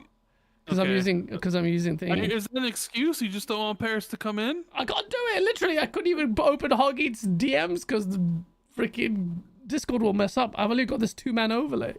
Look at this guy. Oh, look, chat. Here it is. Look, let me adjust it. This is it. Yeah, we can't see that. Is it backwards? Yeah. Wait. What does that say? Do I have to flip this? Or maybe I have to flip it. He says, I took a nap. Yeah, I can't. Sorry, I'm trying to adjust read the rest of it. I took a nap. We'll catch up later. That was it. That was it. So he ducked you, and now you're ducking him? Ducking him where? He wants in on the Discord call. I can't add. It will ruin the camera. Or actually, if I do this, 1 second. Yeah, but Hey, you won't get to... Your My camera's camera's running. about to die, by the way. Yeah. Let me Yeah, we're almost approaching 3 hours. Oh shit! This is what I'm talking about. Effortless chat. He needs to join my Discord. Send him the link. Can you send him the link? Because I'm not friends with him on Discord. I mean, it's not my Discord.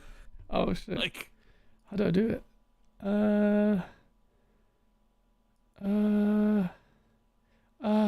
Fucked up. See what happens? I can't do it. Fuck it. It's Parris Lily, man. He's gonna talk shit and not back his chat. Listen, he's probably still sleeping in the hotel, whatever. Shut up, Parris. Shut up. I'll send him a link. Hold on. Yeah. All right. He has to join the waiting room. Yeah. All right. I sent you a link to his Discord, Parris. If you get in here, join the Gaz's waiting room, and he'll drag you in, and then we can see the heavyweight fight. A heavyweight fight. You can't change history. Oh, I'd love for him to join. It'd be good if I could get him on cam, but I can't do it with the 3-man. Chat, it might mess up the camera, okay? Which will give me a good opportunity to actually test some things. Is he coming? Old man's slow even in joining. Come on, man. I don't know. Granddad. Yeah, it looks. I see him in the public voice hangout. Wait, let me server role, Septic Samurai. Let me drag Granddad here. Granddad! What's up, man? What you saying, bro? You good? What's up, Parris? I'm good, man. See, I was watching, but I wasn't sub, so I would have been talking shit in the chat. So I had to wait 10 minutes. So that's why I DM'd you. I was wondering why you're quiet. Come on, Parris. What happened, bro? Why did you duck me in London, man? So first of all, you saw the DM. Bro, I literally was on a 15-hour, not 15, but like 10 or 12-hour flight. I get to the hotel. I'm like, let me take a nap. You message me. You see what I said. I was like, we'll catch up later. Never heard from you again. That's on you. He's putting it on you guys. What? How are you going to twist that on me, bro? Be like, I'll catch up later. Then you wait. When you wake up, you'll be like, all right, guys, I'm awake now. What do you want to do? Well, I obviously I did see Colt, and the next thing I know, y'all was sitting there spooning at your house watching the PlayStation thing. So what do you want me to do? You didn't invite me. Not only did they spoon, they played dress up gangsters. Yeah. Oh yeah, we did as well. That was pretty random. What are you saying, bro? You good? No, I'm good. I'm good. I did see something in the chat I want to address. People said I was capping for Concord. Yeah, you were. Concord. You were. I like Concord. What was wrong with that? But the shit failed. Because it's a shit game. That means you have shit taste in games, bro. Well, then fuck it. I got shit taste for games. And by the way, since what brought me in here, because you was obviously talking shit about my taste, but you brought up Flight Sim. Flight Sim was fine. I know it's not for everybody. That game's not for everybody. There's obviously a hardcore audience for it, but I mean, tell us, Parris.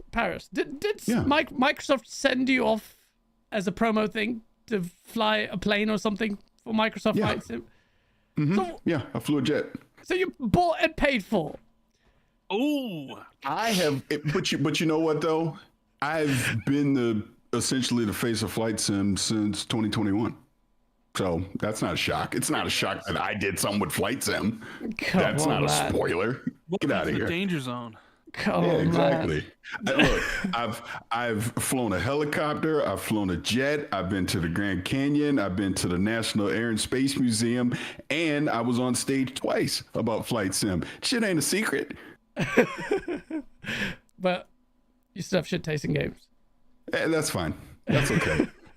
That's okay. I'll say this though, since we're talking, you're always talking shit to me online. Always. I love it. I love it. Think I don't see it. I see it, and I go, and I'm like, if I respond, it'll turn to a shit show, so I'm not gonna say nothing. And I don't say nothing. I just laugh. Don't be scared of me, man. I'm homeless. Oh, I'm not. Oh, you know I'm not scared of you. You know that. I don't know that at all, bro. You seem shook. No, but I'll say this though, being serious for a second, because people Because, you know, you talk shit all the time, right? I don't care. I know it's all jokes. It never bothers me. But I'll see people like, you associate with that Gaz dude. I can't trust something you say. I was like, I don't care. I can talk to and like whoever the hell I want. Yeah, man. It doesn't bother me at all. People take this stuff too serious. They do, bro. Like, you know me, like, bro. How much I talk shit as jokes, like with Colt, put him in the video. Like, people don't understand the kind of brand of humor. People take things way too seriously, Parris. No, they do. They do. Yeah. Bro, it's video games. It's like, who cares? Yeah, it's exactly. like whatever. It's like, it's your money. Play whatever you want. Honestly, I could give a shit what you think, Rand thinks, or anyone else thinks. I'm gonna play. You don't care about what I think? I don't. Except Dark Matter, because you put me on the Dark Matter and it was amazing. I got to give you I'm that. disappointed you haven't started watching From yet, though. You want to know why? Why? Because I forgot. I'm sorry. Oh, jeez. Okay. I forgive you. I think you'd like it. Being a Lost fan like myself, Yeah. I feel you would binge the shit out of that show. Hey, let me say this to the chat, because I'm in a I don't care mode. You keep talking about bringing BG. BG got his own problems. Gaz had to talk him out of doing something really dumb. And another dumb thing would be talking to me. You don't want to do that. He definitely does not want to do that. He can make his videos behind a block talking about me, but he don't want to talk to me face to face. You talk about someone that will never. No, what do you mean? You talk about BG after behind a block. You talk shit about him. No. I blocked him when he talked shit about my wife. He didn't, bro. He did. Yeah, he did. Yeah, that Dr. Omar gif is nothing bad. No. See, you're missing context. I said something to him in a space, and basically in a space told me he didn't care. I said I didn't appreciate that. He said he didn't care. Don't do that. Don't do that. What's that got to do with the wife thing? That's completely different then. No, you just don't like him. You just don't like things. No. And that's the funny part about that. I was fine with him. He's arrogant. He's like you. He's arrogant. But I didn't care. Yeah, you are. I'm not arrogant. I'm obnoxious. Look, that's different. When you bring my spouse into something and I tell you, hey, didn't appreciate that, and then you tell me, oh well, we got a problem. Oh, he says I don't care about the wife thing. Oh, okay, that's what he said I went to. Okay. We got a problem. So let's just put it this way. But it was the Dr. Omar gift. Let's just put it this way. I cannot wait for the day we have this conversation in person. That's all. What would happen? What would happen? Oh, I don't know. We'll see.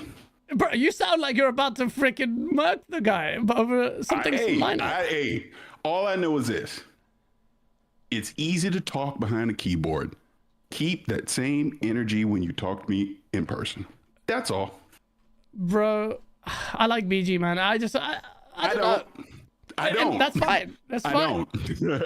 That's fine. That's fine. I'm just intrigued. Like, if you two sat down together. Oh, there won't be no sitting. I'll tell you that right now. Bro, you are on the full Merc flex, man. It wasn't that bad. Well, this is your wife. It was. It 100% was. And I made it clear that it was. And when you don't care that I had a problem with it, when you can't go, oh, my bad, we got a problem. And we will continue to have a problem. So again, internet tough guy stuff, keep yapping. But if we ever meet in person, we will have a conversation about it. That is 100% a guarantee. It's 100%. A conversation. A conversation. All right. That's all I'm saying. Because look, like I said, you can't call him the cancer of gaming. It's all fun and jokes. You know, people talk shit about me all the time. I don't care. Yeah. But when we're in person, because that's what I say all the time. When we're in person, if you talk to me crazy online, talk to me crazy in person. That's all. What do you think is going to happen? He's going to say, I don't like you, and you got stressed out over my... We'll see. You don't think he would say that? We'll see. I highly doubt he would. Bro, just because he's got big muscles, like, you think he's going to be that short? Yeah. I do. I think it's easy to be a sarcastic a-hole tough guy online, but you don't talk to people like that in person. That's all. Hey, if he does, God bless him. We'll see what happens. Bro, there's like, sometimes I'm confused. Is that well, obviously you can't. No, I ain't threatening nobody. That's not happening. I said I would love to have that conversation in person. That is what I'm saying. All right. That's between you and BG. Obviously, I say it's between you and BG. Every time I'm on BG show, I always bring it up because it's funny for me. But at the same time, I get it. It's personal for you. It's your missus stuff. For me, it is. But see. Let me say this, and let me say this one thing before you continue. And outside looking is fine, but it is personal for me. And because don't bring my wife into anything. That's all. Okay, that's fair enough. BG is like a friend to me, man, and not to me. He's a dude that sits at home and runs his mouth. That's what he is to me. There's 100 BGs out there, 1,000 BGs out there. Again, it's easy to talk crazy when you sit at home. Chat's like more gas. Well, I do agree that leave the family out of it. It's a bit raw. And if you did say, look, I didn't appreciate that. And look, let's keep it a buck here since we're talking about him. What he did last week, what you had to talk him out of, says everything about him. I don't care what you think about Fred, but to be so fragile that you have to copyright strike someone that brings you up in the video says everything about him. That's all. Didn't you copyright strike Fonz's video once because you used your cyberpunk footage? But he legit. Well, I'm not trying to put that out there to the public. But since you did, and we've had, and again, you talk about having that conversation in person. We've talked about this in person. I had a video that I made about Cyberpunk, and he took that same video and he cropped out my watermark and used it as his own. So you're damn right I did. And he's admitted he was wrong for that. But I was not putting that out on public until you just did. That's not a big deal. It's old water under the bridge. But I was just like, because I saw you celebrating with the weird jar Kool-Aid or something, man. Oh, that's why I just got it. Because of the big old Kool-Aid smile. Is that what you put? Yeah, because I thought that was such a juvenile, childish thing for him to say, which he deleted because he knew he was wrong. But again, that's where the arrogance comes in, that you would arrogantly celebrate copyright striking someone when they're when they didn't do anything wrong. But that's his arrogance because you sit at home. I didn't agree with that, and I did talk him out of it because for his channel and whatnot. And I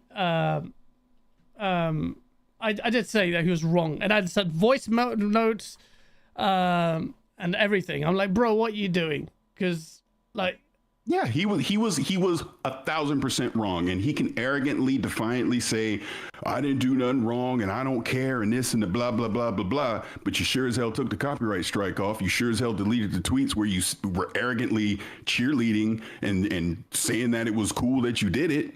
So look. That was self-preservation. Because he shouldn't have done it in the first place. That's the whole point. He shouldn't have.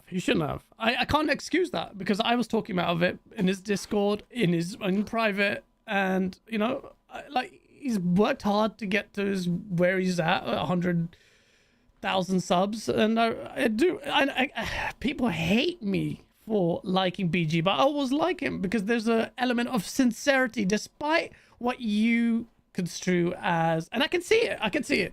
Arrogantness, hot-headedness is it can be quite brash about things, but there's also a thing that I value about BG is honesty. He's just upfront, and he gets it from all sides, and in that he has a similarity to you because you're quite upfront.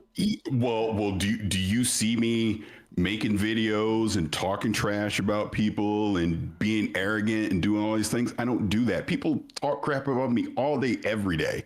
But I worry about the content that I make. I worry about the stuff that I do, the opportunities that I have. I can't worry about random internet people making a video about me or saying, mocking something stupid I said or whatever. It's like, this is what I'm saying. He's a grown child. That is what children do. That is the immaturity that he still has, that he needs to grow up and get past. I don't care what his numbers are on his channel. The only time I hear about him, let's put it this way. The only time I hear about him is when he does something stupid. It's the only time, or when he's arrogant, or when he's being an a-hole. It is the only time. I never hear, wow, he did this great review. Wow, he did this interview. Wow, he's blah, blah, blah. No, I always hear about him doing dumb shit. And then he wanted to bring me into his dumb shit, and that is why we have a problem. That's all. Look, I understand all sides of it. I understand. Like, this guy goes losing respect for Gaz, and going like, why? I'm just defending a friend. But and I'm not. Hey, anybody can be friends with him all they want. I judge nobody on that. Yeah. But I make it crystal clear on where I stand with him. Just like the whole Dreamcast. See, this is similar to the Dreamcast guy thing in this way.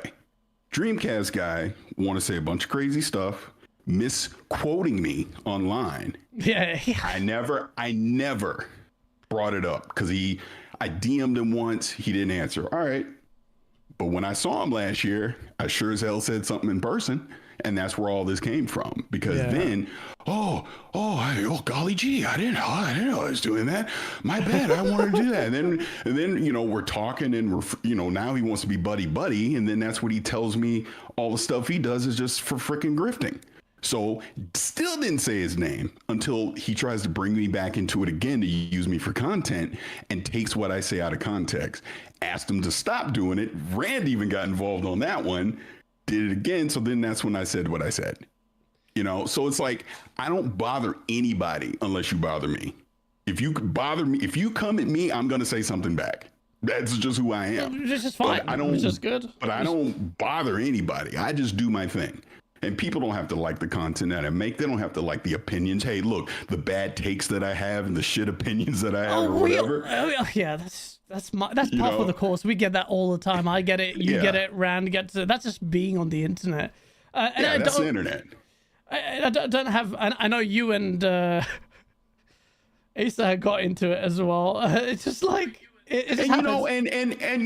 We got into it, and even when I was in London, I had reached out to him, but it just the trip was so quick, I just didn't have time. But even him, I talk private. It's like, look, stuff happens. You get into it with people, you argue, fuss, or whatever. But at the end of the day, I'm not trying to purposely have beef with anybody. I'm not purposely trying to be an a-hole with anybody. I would rather resolve it and move on. Just like, you brought up the Fonz thing earlier. Yeah, I was pissed at the time because, obviously I was big into Cyberpunk. People love to give me shit for the chair and all that stuff.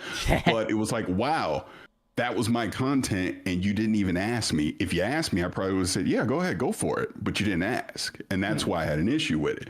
But look, it is what it is, man. I just say this. I go to a lot of events. I go to a lot of public events. I see people all the time in person.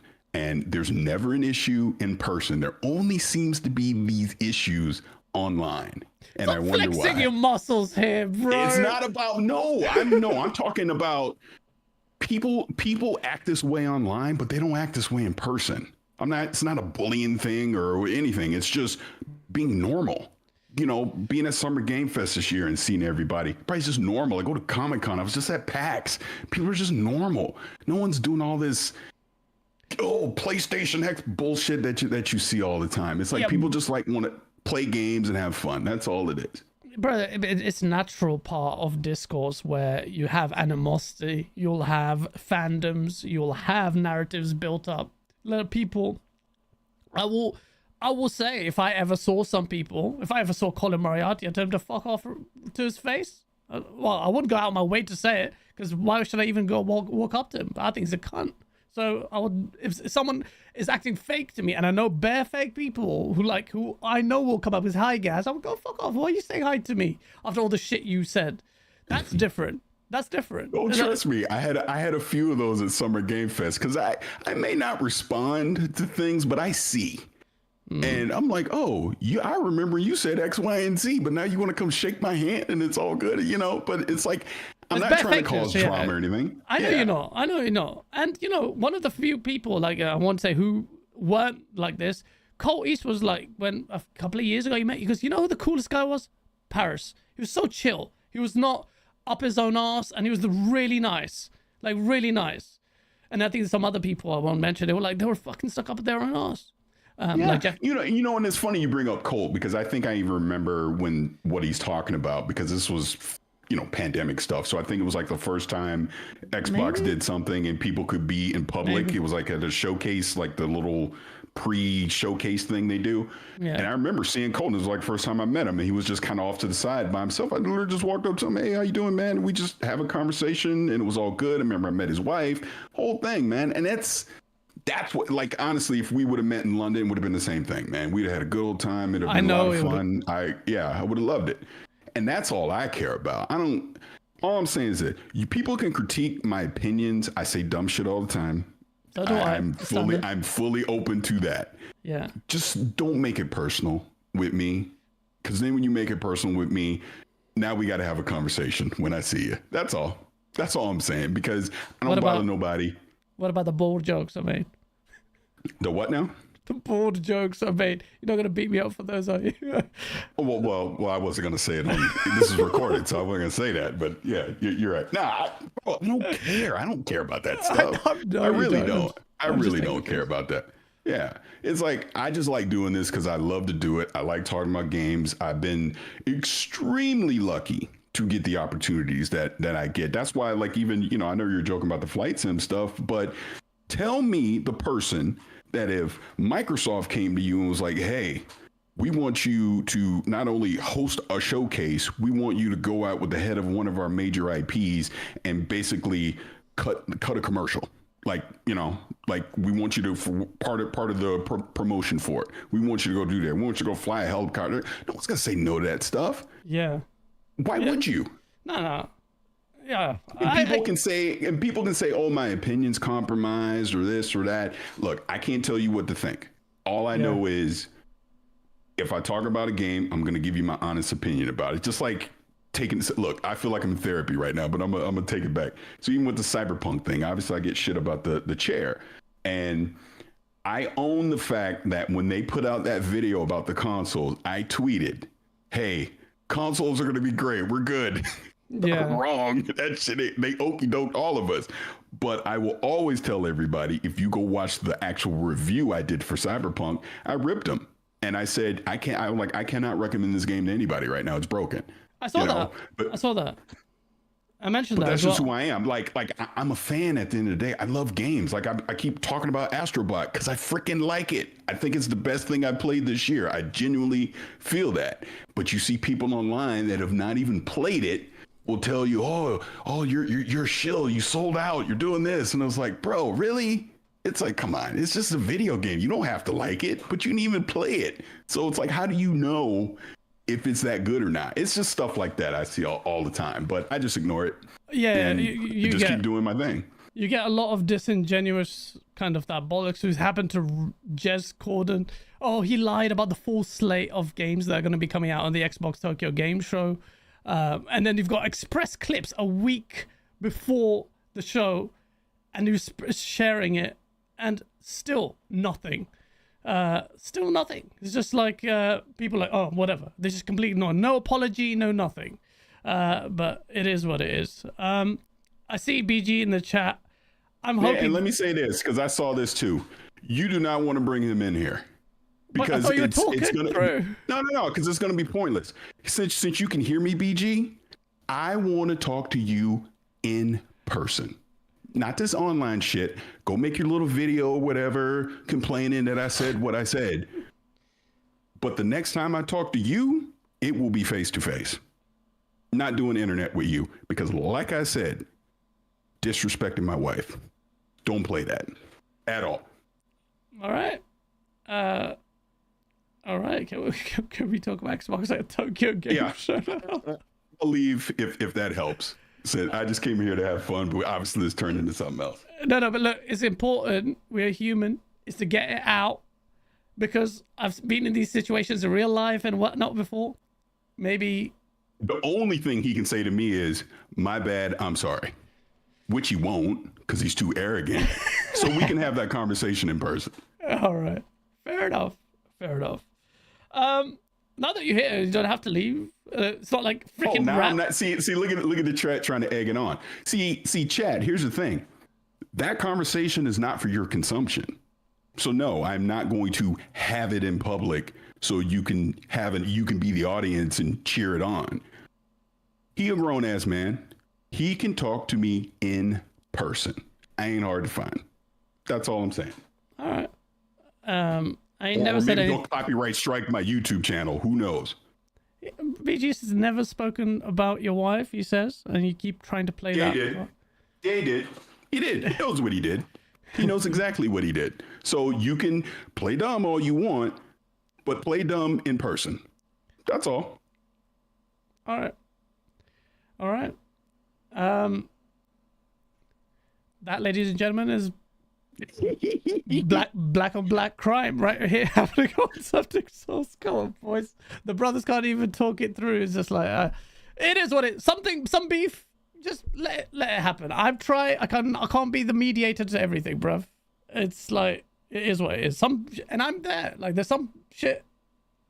It's not about words, or it has to be a face-to-face. Okay, I tried. Chat, I tried. Anyway, let's talk about Xbox at the Tokyo Game Show, which was, well, it was a decent show for the audience, but it still ended up being shit because we've had Phil Spencer obviously come out and say stuff in Japanese, come join us next week, and then Tom Warren tweets out saying you really want to watch this one, and we're hearing a lot of rumor mills. Jez got murked, even though despite the fact that he was saying, so the big one is this. I said there's one thing I tweeted out that every Xbox fan wants to see, whether or not they're even going to buy this game. It's Final Fantasy, either 7, Rebirth, or Final Fantasy 16. None of them showed up. And what you got was Pixel Remake, or whatever it's called. I will refer to you, Rand, you silent bastard sitting in the chat. What do you make of the show before we go into the specifics? I mean, I didn't watch it, so you didn't even watch it. I don't watch the Tokyo Game Show stuff because I know it's not going to be anything I want to see or care about, so I don't waste my time. I'm not like making sure to get up at 5 o'clock or 4 o'clock in the morning to watch it, and then it's all just stuff I don't care about. Look, Xbox is never is a strong word to use. So Xbox will more than likely not have a big announcement at one of these Tokyo Game Shows because that's not their market.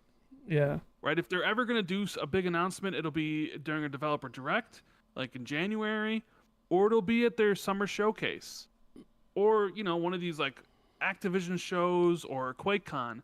They're not going to make a big announcement at Tokyo Game Show. They're just not going to happen. Why not? Why not the handheld? Surely the handheld's the handheld, but the handheld's better served when there's dude. How many people are watching Tokyo Game Show live? Hardly anybody. I don't remember the numbers actually. If you wanted to maximize your reach, you would announce the handheld at a Jeff Keighley event. You would announce the handheld at your own event with all the eyes on, or you would just be a random drop trailer like PlayStation did with the PS5 Pro during business days where everybody's online. You're not gonna be like, oh, by the way, we have the handheld here at Tokyo Game Show. I don't know, Parris. I have a feeling Parris agrees with me on this one though. Yeah, I agree with you on that in the sense that handheld, if and or when it does get announced, it would either be Keighley or they're just going to do it at the June showcase. They're going to want to have that on the biggest stage as possible, and Tokyo Game Show just isn't it. It makes sense. If there are a number of eyes on, I thought it made sense because of Japan. And which region do you expect most of this well, they're anemic to Xbox as a brand, but if Xbox wants to make a splash in Japan, then my mindset was, why not show it there? Well, it doesn't have to show it there. It would have been nice. I was always alluding to Final Fantasy 16, though, realistically, not Final Fantasy 7, because even on my show, Jez was like, that's not going to happen. We don't even know how long the exclusivity deal is for this thing? Like, is it going to end when the third final episode of the remake series is out for Final Fantasy VII?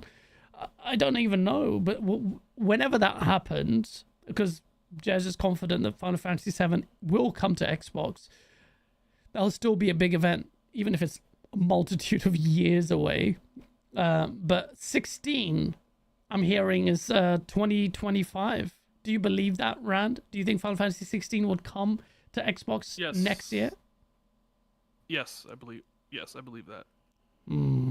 Okay, well, I don't think it made sense to announce Final Fantasy 16 at the Tokyo Game Show anyways. They just released a PC version. They probably they probably haven't even started really deving the Xbox version yet. It's probably sometime later in 2025. I don't think you need to make an announcement then. You can save it sometime next year. I don't know. Like Pixel Remasters is kind of what I thought we'd get, and that's what we got. Because Jez, I know like people be like Jez is lying, which is funny because he didn't. And I know this all goes to like shit I see. Well, people will send me, and they'll be like, "Hey, here's a tweet." You know how like we always say nobody reads the articles; they just see the headline, and then they base their opinion off of like the headline of the article, or they don't watch the video all the way through. Like Parris was saying earlier about that. I feel like that's almost the same for tweets. Like people love the clip shit. Yeah. They love to clip people's podcasts, and they love to get engagement on Twitter, making fun of the stuff that's clipped or agreeing with it, right? That's some people's whole personas, essentially, right? Yeah. So, but they'll add their 2 cents, and they'll say something in the tweet, and they'll link like a 3-minute, 4-minute, 5-minute clip. And I wonder if people even watch the clip. Because I did see somebody clip Jez that said what to expect at Tokyo Game Show was Final Fantasy 16 and Pixel Remaster. But if you actually listen to the clip that was attached, he didn't say that. Yeah. He said he didn't know when Final Fantasy 16 was going to be announced, and he thought it would probably be more Pixel Remaster. So I think people just see the tweet, and they say, oh, this person said this. This is what Jez said. I don't need to watch the clip. Right? So, yeah, I don't know. I think people have a hate boner for Jez. I know a lot of people do. And some of it stems from, I think, his tweet in December about games not going to Xbox, or going from Xbox to PlayStation, that it was fanboy copium. And people will always they won't point to the myriad of things you're right about. Yeah. No, that that's you when you're wrong. absolutely 100% nail. They'll point to the one time or the other time you might have been wrong or whatever. And they'd be like, you can't be trusted because you were wrong about this, even though I could point to 40 other things that we're right about. You know what I mean? But it's a fact. Like, how many times has Jez have proven? Like, he literally leaked like the developer direct beforehand. Pentiment, the entire game, avowed. He's seen all of that stuff. None of that matters. And I feel like a lot of the Xbox community is taking it out, its angst on him for Final Fantasy 16 not coming. Despite the fact that he's expressly said he doesn't know. He literally came on our show last week. It was like, worst case scenario, you get some Final Fantasy, some bollocks thing. But best case, you will get 16 and Pixel Remaster, which happened. So half of the best case scenario happened, although of diminishing value because of mainline Final Fantasy is obviously a lot more important for most people. But it is what it is. Dude, when people were wondering what game, remember when the rumors around, hey, there's a game at Gamescom that's going to be announced for PlayStation from Xbox, and there was this whole thing going on about what game it was going to be. And one person said it was Forza, and Jez came out and said it wasn't Forza, right? I think I DM'd Parris. I was like, by the way, the game that is being announced for PlayStation is Indiana Jones. And Parris was like, oh boy, here we go. But Jez wrote an article and literally said, if he would have had to guess, it would be Indiana Jones. And there were Xbox fans like debating his article and saying, how would Jez know? Blah, blah, blah, blah, blah. But the thing's like, I already knew. People already knew. Some of the shit that we hear about and know about, we just keep to ourselves. But like when Jez wrote that article, he knew it was Indiana Jones. He didn't outright come and say it. Yeah. But then, like I said, it's just one of those things where I can point to a myriad of times you've been right, but then always people want to hang on to the one time or, another time have been wrong. So it's like whatever. The people who know. People listen to Xbox 2 podcasts, all the shit we've said right. They know. Yeah. They're all the ones always listening. Hell, I fucking basically said Call of Duty was going to be joining Game Pass. And I told Parris was listening, and Parris is like, dude, what the? But I said it in and Parris is like, you're going to get clipped for this. People are going to write articles about this. And I'm like, nobody's going to write articles about this because I presented it in a way where it was a prediction and not like an outright statement. Where I was like, yeah, Call of Duty, I think Call of Duty's going to join by the end of the month. And it'll be the next Activision game to join before Crash.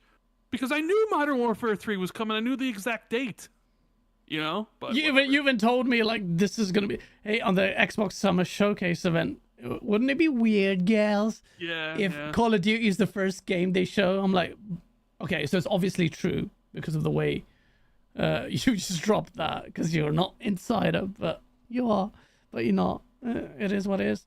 But look, internet's fickle. People will clip out of proportion and not give you your flowers when they're deserved, and not as much as they should, and then hold on to the wrong things that they've misconstrued or things that are subject to change. But despite that, like, I know you didn't watch the show.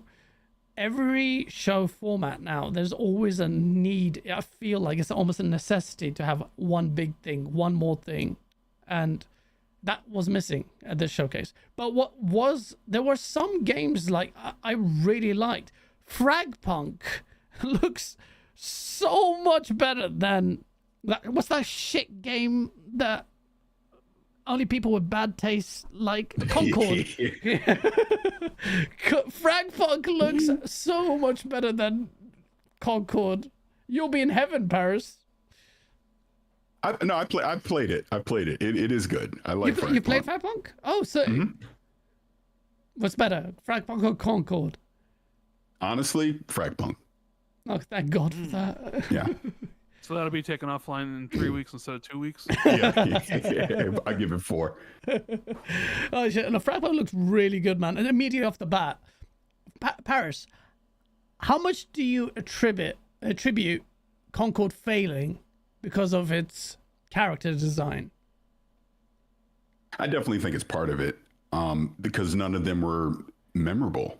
You didn't have anything, and plus the way the gameplay loop, like, it's funny in hindsight, looking back at it now, the way the gameplay loop worked, even if you found a character you really like, the incentive in the game is to not continue playing with that character, is to go switch to another one. So you can never, quote unquote, fall in love with a certain character or its play style or weapons or whatever, because the game is encouraging you to win, to have to move to another character, on the next, when you die, to move to another one. So look, you can go pull my tweets, even though I like the game. If you go look at what I said, I still said they need to delay this. And they need to put it back in the oven and change up some of the stuff with the gameplay. I think there was something good there with it, but it needed more time. You can't be Captain Hindsight. Captain Hindsight strikes again. Thus, you did this with Halo. But that wasn't hindsight. I said that in the moment. I said that during the beta. I did see Parris tweet about that. I'll back that up. I said that during the beta. Everybody saw Concord for the first time was like, I don't know about this one, Sony.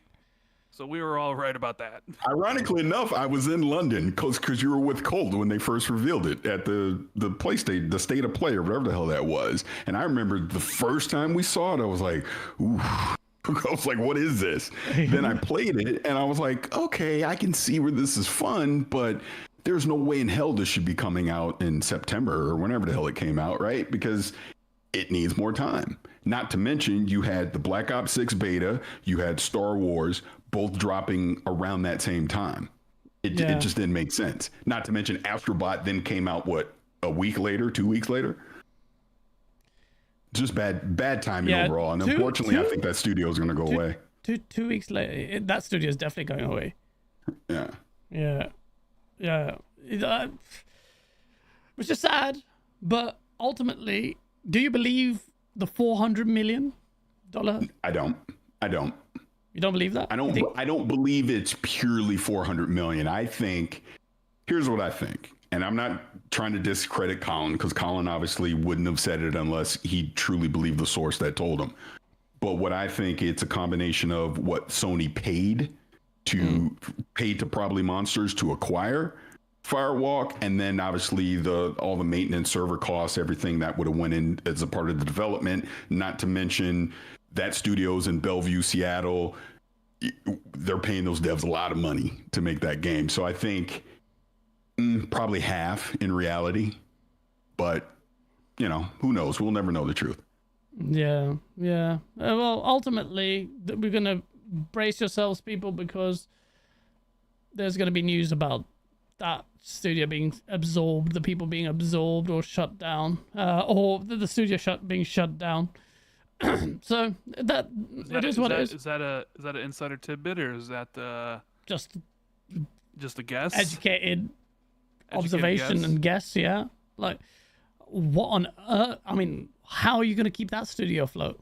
Is Sony so desperate? I mean, they absorbed most or a lot of Bungie, and you think you're going to keep this studio that was just failed? Like, they delivered the biggest fail for PlayStation in several years. I mean, I can't even think of a bigger failure from a PlayStation first-party studio. I can't think of a bigger failure in gaming general since ET. Yeah, it's bad. It's really bad. Parris is a Destiny guy. How do you feel about the whole Bungie situation and Destiny in general, Parris? I'm bummed. I'm pretty bummed out about it, unfortunately, because I know some people there, or quote unquote there, and or / used to be there. And I was heavily invested into Destiny for a long stretch. It's only probably in this last couple of years I really started waning off of it, not playing it as anywhere near as much as I used to. I don't know. I mean, we'll see what the hell Marathon's going to do. I'm holding my breath on that. I heard you guys talking about PlayStation games coming next year. Marathon should be next year, I would imagine. Oh, yeah, Marathon's supposed to be 2025. That's another game. Yeah. Oh, is it? I guess PlayStation's pretty good. Yeah, but it's crazy to think Bungie is in this, like one of the premier studios in the industry, like is at the point now where, hey, if y'all don't make money, y'all might be gone. You shouldn't even say it that drastic. I don't think they're going to close Bungie, but I think you're going to see them gut that entire leadership team. I mean, some of them are already gone, like Luke and Mark are gone already, so I don't know. What do you think? Concord clearly charging $40 of it for it wasn't the way. No. And there's rumors that, at least from Paul Tassi, I believe that Bungie and Sony are going to be charging $40 for Marathon. Is charging money for that game the right approach in this market where every single big shooter is free to play? Nope. For exactly what you said. Because part of the issue with Concord was that price tag, number one, when it should have been free to play from the get-go. Yeah. And there are way too many games that are fighting, because I had a very smart person in the industry tell me one time, the real issue in games is time. We're all competing for the same chunk of time. So you got to do something unique that I'm going to put down something I've already invested my time and money into to now give my game your same time and money. And that was the part of the problem with Concord. And that's the problem that Marathon or any game, multiplayer game that charges you up front is going to have in this day and age outside of a Call of Duty, unless you attach a worthy campaign to it that feels like it's worth your money to buy. Multiplayer games, it was like, I'll just go play Fortnite then, or I'll just go play, I don't know, PUBG or Apex or whatever. Why am I going to give you $40 and now I got to invest my time into your game when you haven't proven yourself to me yet? Free to play allows a game like Fragpunk to prove itself. All right, I'll try it out. If I like it, I'll keep playing it. Not to mention, you got to have something about the game has to attract you. That's why Marvel Rivals next year is going to be huge, because it's freaking Marvel. People are going to go play that. and it's free to play. So I don't know. We'll see with Marathon. I mean, at one point, I guess they were saying it was Escape from Tarkov clone or something like that, an extraction shooter. Then it changed to hero shooter. It's like, I don't know. Doesn't inspire confidence. I don't understand how they. I mean, maybe they they're thinking Bungie's rep, like they're a big enough company with a big enough pedigree that they can sell the game for 40, right? Where it's like, oh, this is the next Bungie game. You know, it's been how long since there's been a new Bungie game? You know, obviously people love Destiny 2, but there's plenty of people who didn't jive with Destiny, myself included. No.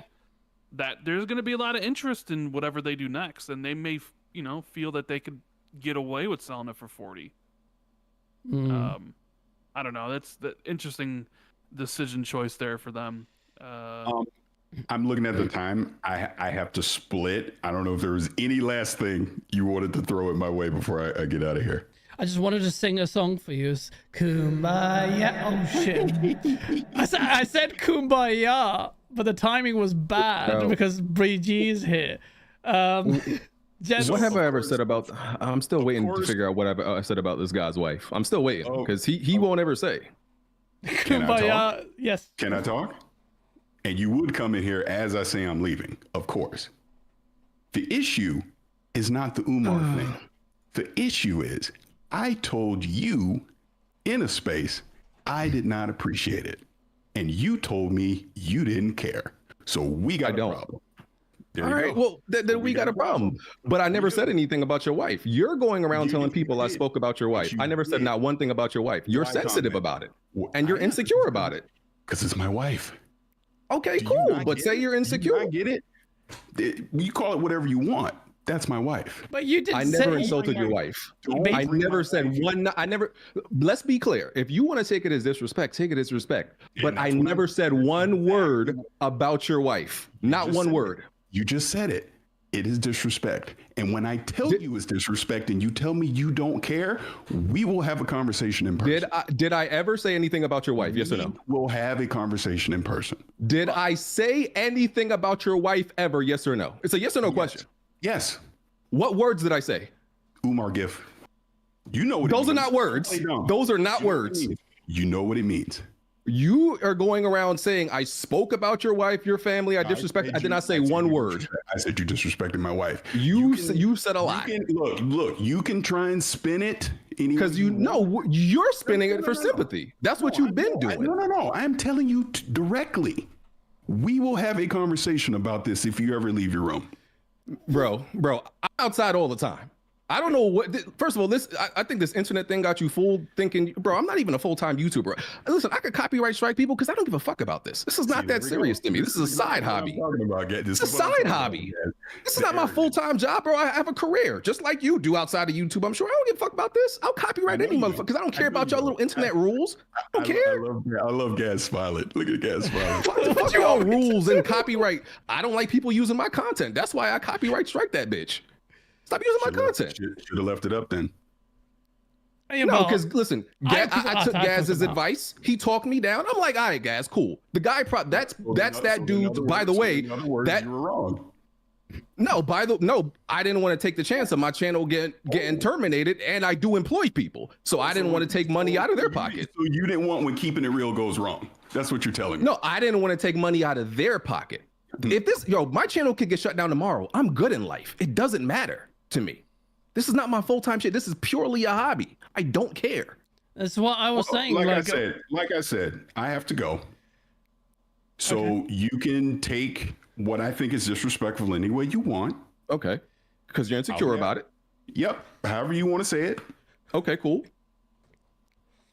For the record, as y'all heard, I never said one word about his wife. I made a joke. Okay, he didn't like the joke. I make that joke about a ton of people, and they don't get that sensitive about it. Cool. And that's where I side with BG. Like Parris, like a joke is a joke, and you don't have to take it in a while. But when I say, hey man, didn't appreciate that, because again, don't bring anyone's children or significant others into anything. Bro, it's a Dr. Omar.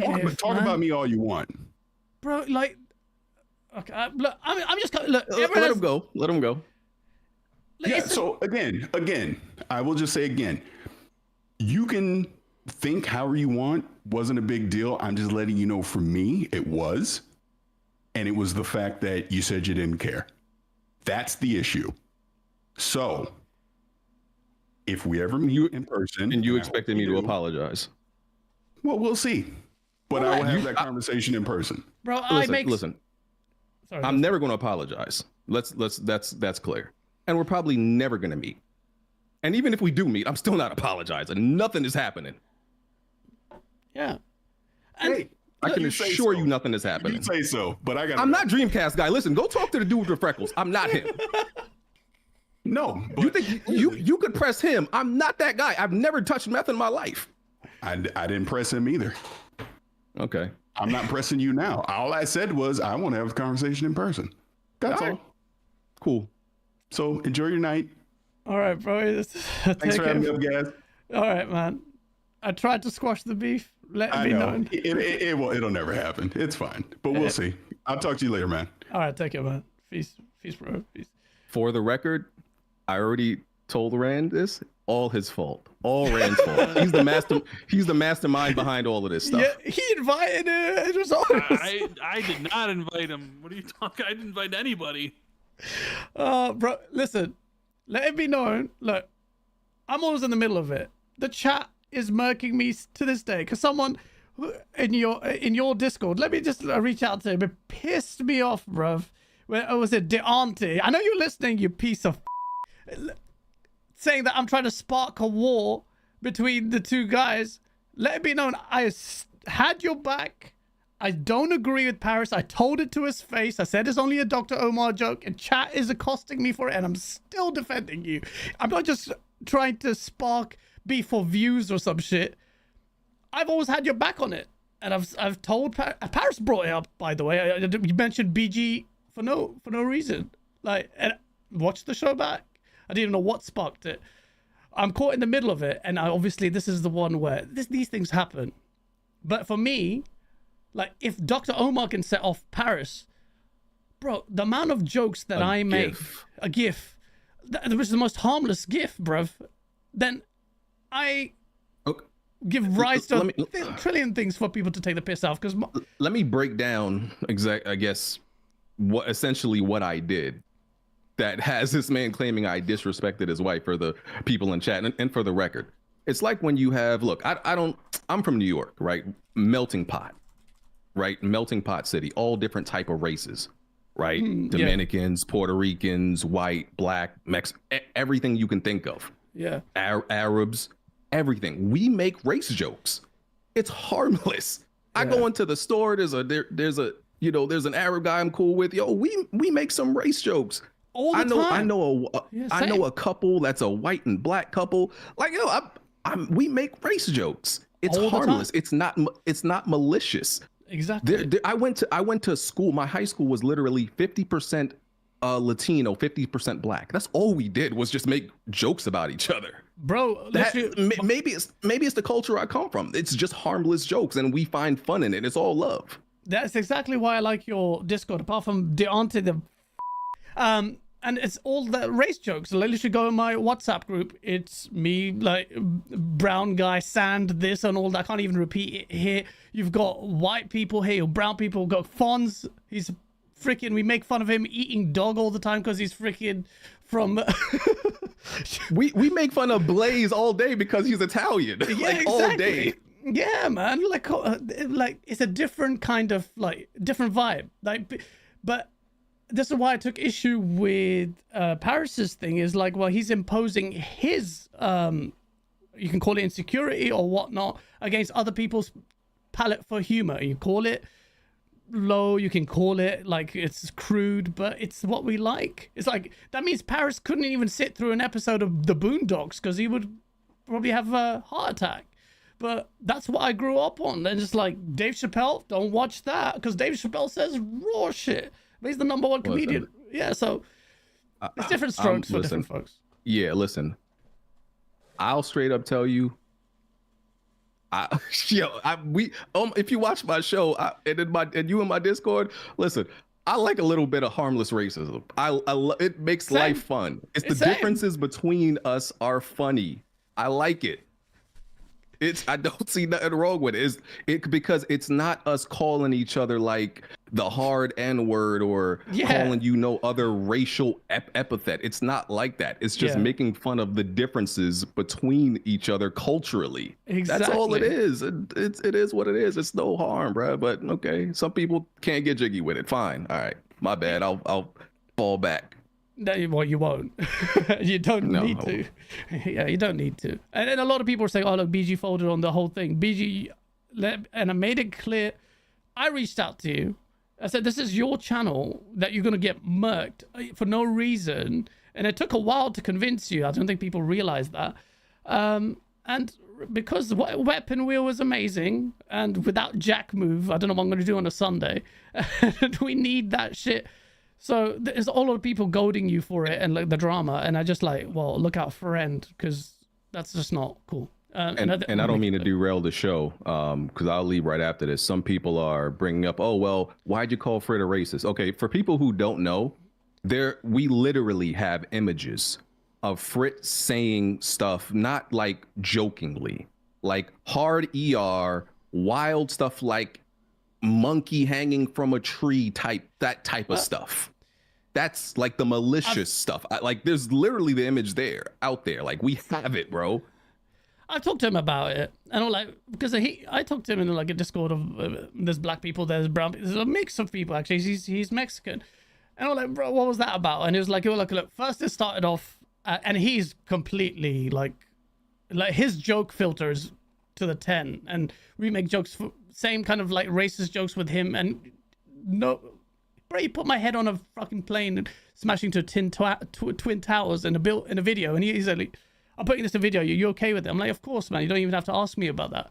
And I did ask him about this, and he was like, bro, first it was testing Discord, the chatbot thing, the swear filter thing, and then it just taken out of context. I don't think he's racist. I think he was younger and he made done some stupid shit and said some stupid stuff, because we all do stupid things, and he's young, bro. He's like and he did that when he was what, 24, 23.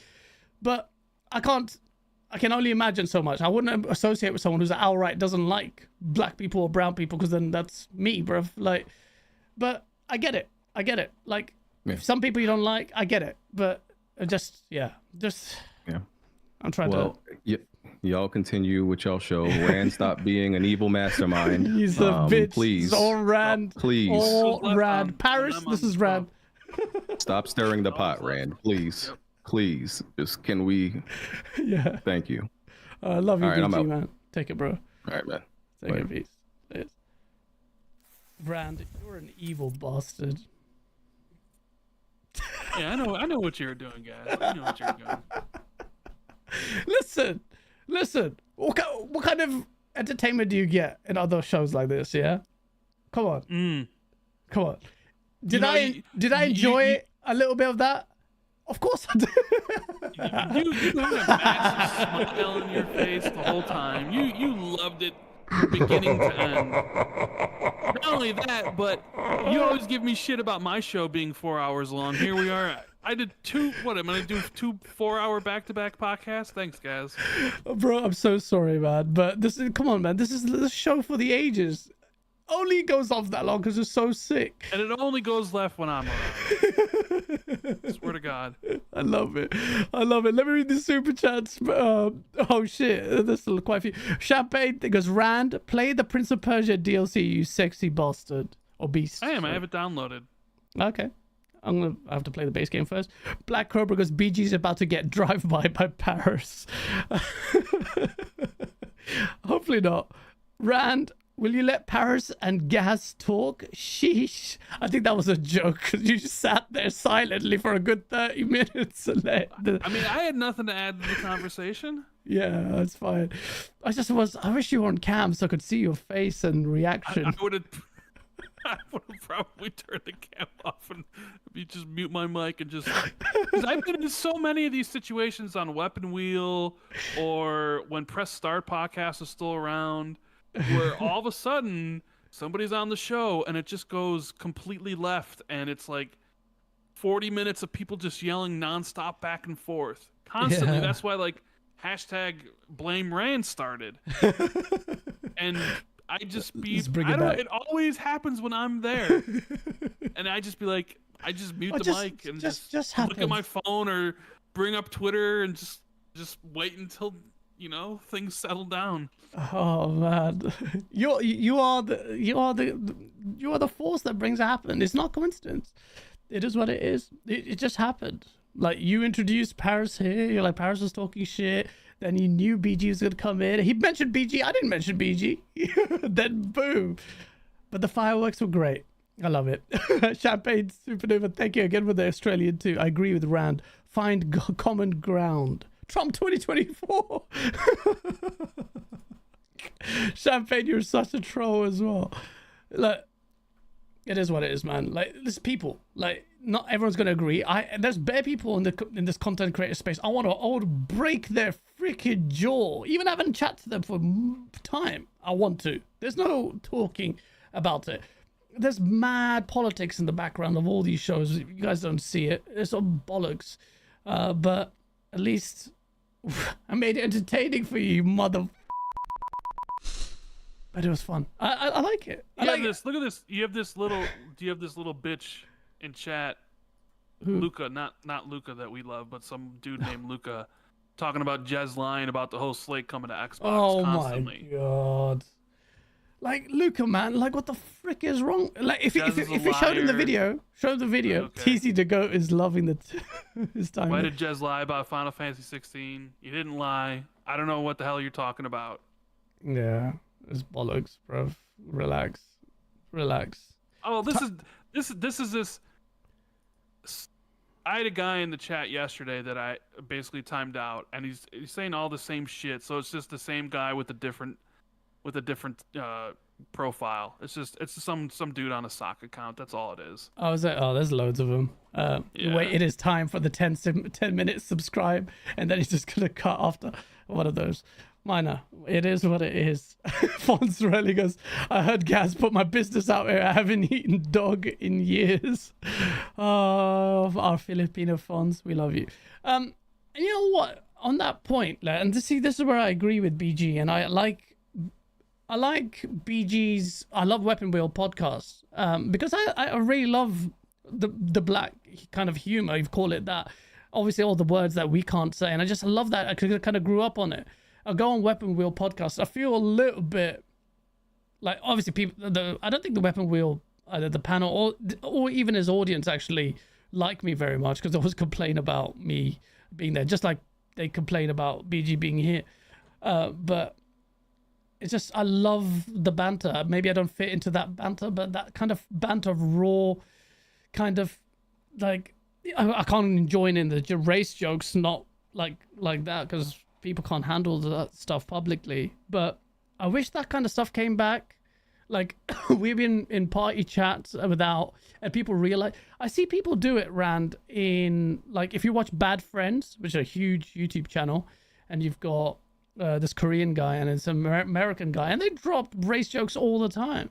And I'm like, why is it in our gaming space that everyone's so hypersensitive to those jokes? And obviously sometimes we let it go here, but they're like mad sensitive. They're like, people just can't handle it, like, or they just force that upon you, or like, are we just scared to make those jokes because of some small minority that will try to cancel you? But I've always found that, like, when you do make the people that we make, like Fonz is Filipino, Colt is white as fuck, I'm brown, Zorker's Greek, Dealer's dead. I don't know where's Dealer. And we make all kinds of jokes. And I felt like sometimes we've had party chats that were so fucking hilarious. Talking about game stuff, by the way, people. But just calling each other all kind of weird things. Not so weird things, but slurs or this and that. And it's so funny. And it's not bad nature. It's not malicious. And that's what I would love to be able to bring back. That's what that ain't happening, guys. Come on now. Yeah. Part of me wanted to try, but I thought, you know what? But it feels like you're stifling competition, like easy, you know, like I don't know, conversation. It's easy Yeah, to but go. I mean, you can have that conversation in private. Yeah, but the your entertainment friends. value. But I guess, you know, not everything has to be for the public. But I feel like it would be entertaining for everyone. That just like, oh my I mean, god, once you have it in, once you put it in the public sphere, you're gonna have people watching it, consuming it, giving And- opinions on it. and then they'll People just take get it out, upset, just that one bit. whatever. Yeah, Yeah, even though your friend may not take exception to it, somebody else will, and it'll just snowball. So Yeah. Ranting Good Gamer, I know I have dealer's phone number. He's fine. Just going through some stuff. That's personal. He's alive. I was joking about him being dead. Yeah. So it is. Yeah, it is what it is. And this is what happens when Xbox has no games. I don't want to bring it back to Tokyo is Game this what happens? Yeah. Bro, look, there were a few games at... Okay, let's bring it back. And I know this is a long show and I'm really sorry. But there were a few games and you didn't even watch it that were really good. Fragpunk was one of them that could obviously appeal to a broader audience. But there were some games that were really good. Like, I just want to make time for Atelier. I've never even played an Atelier games. And this guy was explaining the mechanics of the game. This is where I really need to bring the old footage back so people can talk about you can see the game I'm talking about. That was really good. It was a really good game, and it was. What happened to? I don't see much of Miles Dompierre that much, but he was catered for. He was Tales doing of Mana. he was doing a victory dance in the chat yesterday because he got his mana games. That was the one. And he's one still big writing thing. me hard about, hey, where's Splinter Cell? I win, Rand. I got my mana games, and I still don't have my Splinter Cell game yet. Yeah, So- yeah. Splinter Cell is coming, but Ubisoft, if you want to make money, sell the IP to someone else, please. No, but do a good Splinter Cell game. Although that was always a little Yeah, bit but niche. Ubisoft thinks Splinter Cell's not going to sell. In this I don't day think and it age. will as well, though. Splinter Cell have never been mad heavy sellers, so I don't think it would. God, I want that new Splinter Cell. I need it. I Hey, need but it. we get an anime Netflix show out of it. So yay us. Yeah. We get another season of Cyberpunk. Whatever they're gonna do, whether yeah, but it's it's Edge not. Runners or not. It's not Edge Runners. It's confirmed, and it's not. What's the studio called? The original studio there. Studio Trigger. Studio Trigger. Yeah, they made Kill la Kill and loads Studio of stuff. Trigger's doing Transformers anime. They're doing a one-off, I think, some kind of like, not a series. I think they're doing like one episode or something, which is going to be epic because Studio Trigger are insane. But yeah, they're not doing the whole thing. Are Maybe you big wrong. into anime and manga? Anime, Jazz? a little bit. Yeah, a little bit. Not massively, but like I watch the big ones like Jujutsu Kaisen, Demon Slayer. Quite a few. I've watched the classics like Hunter x Hunter and stuff. Edge Runners, Cyberpunk Edge Runners on that basis. Amazing. Incredible. Such a good story, and I'm glad that they're continuing it because it ended so well, and the characters just kind of had a finality to it, and it was really beautiful. So good that it changed the fate of Cyberpunk massively. Like it literally led to more sales of Cyberpunk. So yeah, but we'll see. Metal Gear Solid Snake Eater got shown again. A bit of MBG died again every time it gets shown off at an Xbox show. He's just remember the time he dressed up. Yeah. The hell always goes one of the best moments. Starcraft remasters coming with PC Game Pass, which is going to be good for the PC gamers. It's not going to come to console. I doubt it.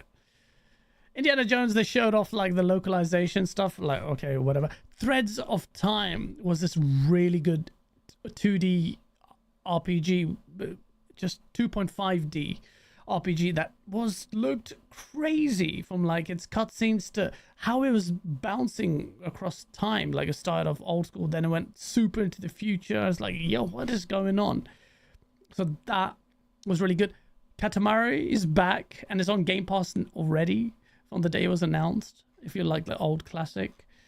So that was really good. I know we're running through these games because obviously it's the end of the show. Sin Duality looked really good. I've seen that before. I think it's like a shooter, extraction shooter. Bleach, which is another anime I used to watch. You might like that. And has ended after lots of fillers, which you should skip. Rebirth of Souls, that's coming out. It looked really good.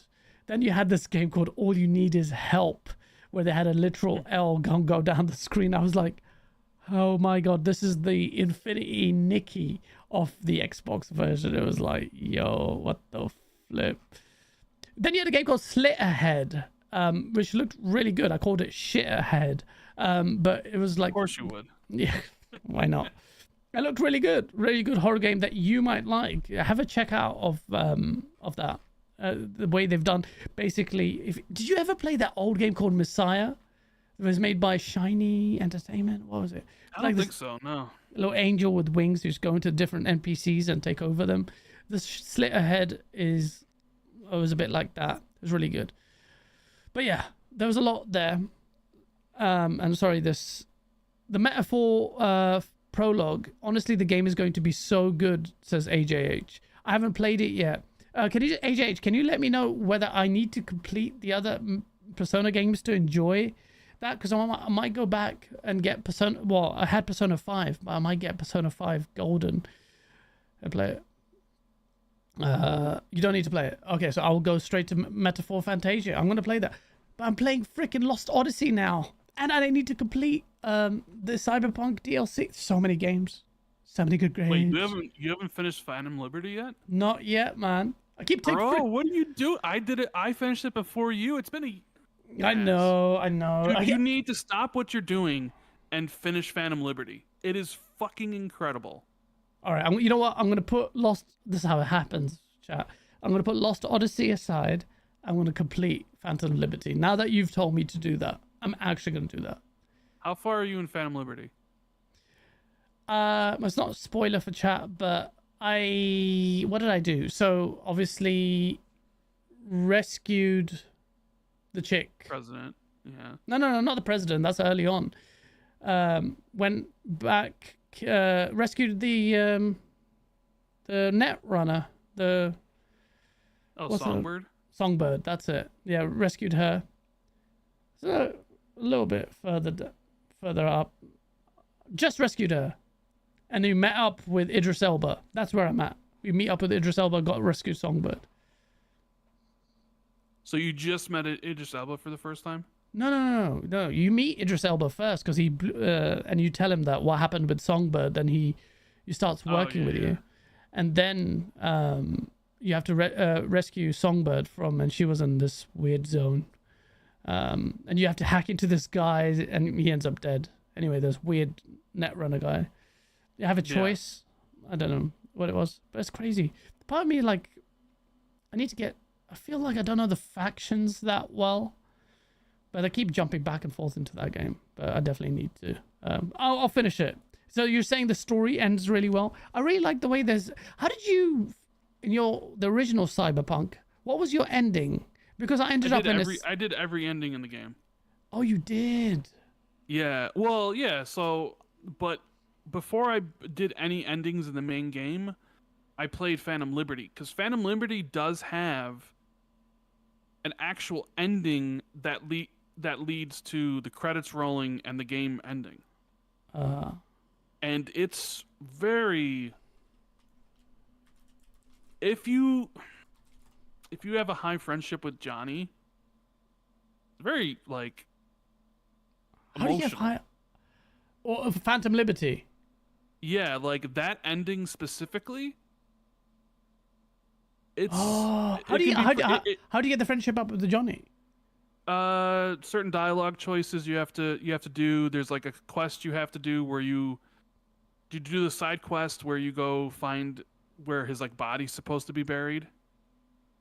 Did you do that one? And there's like certain things you're supposed to say that gives you like a higher setting, and if you do it, there's... I don't want to spoil it for you, but... No, okay. Let me do it. So there's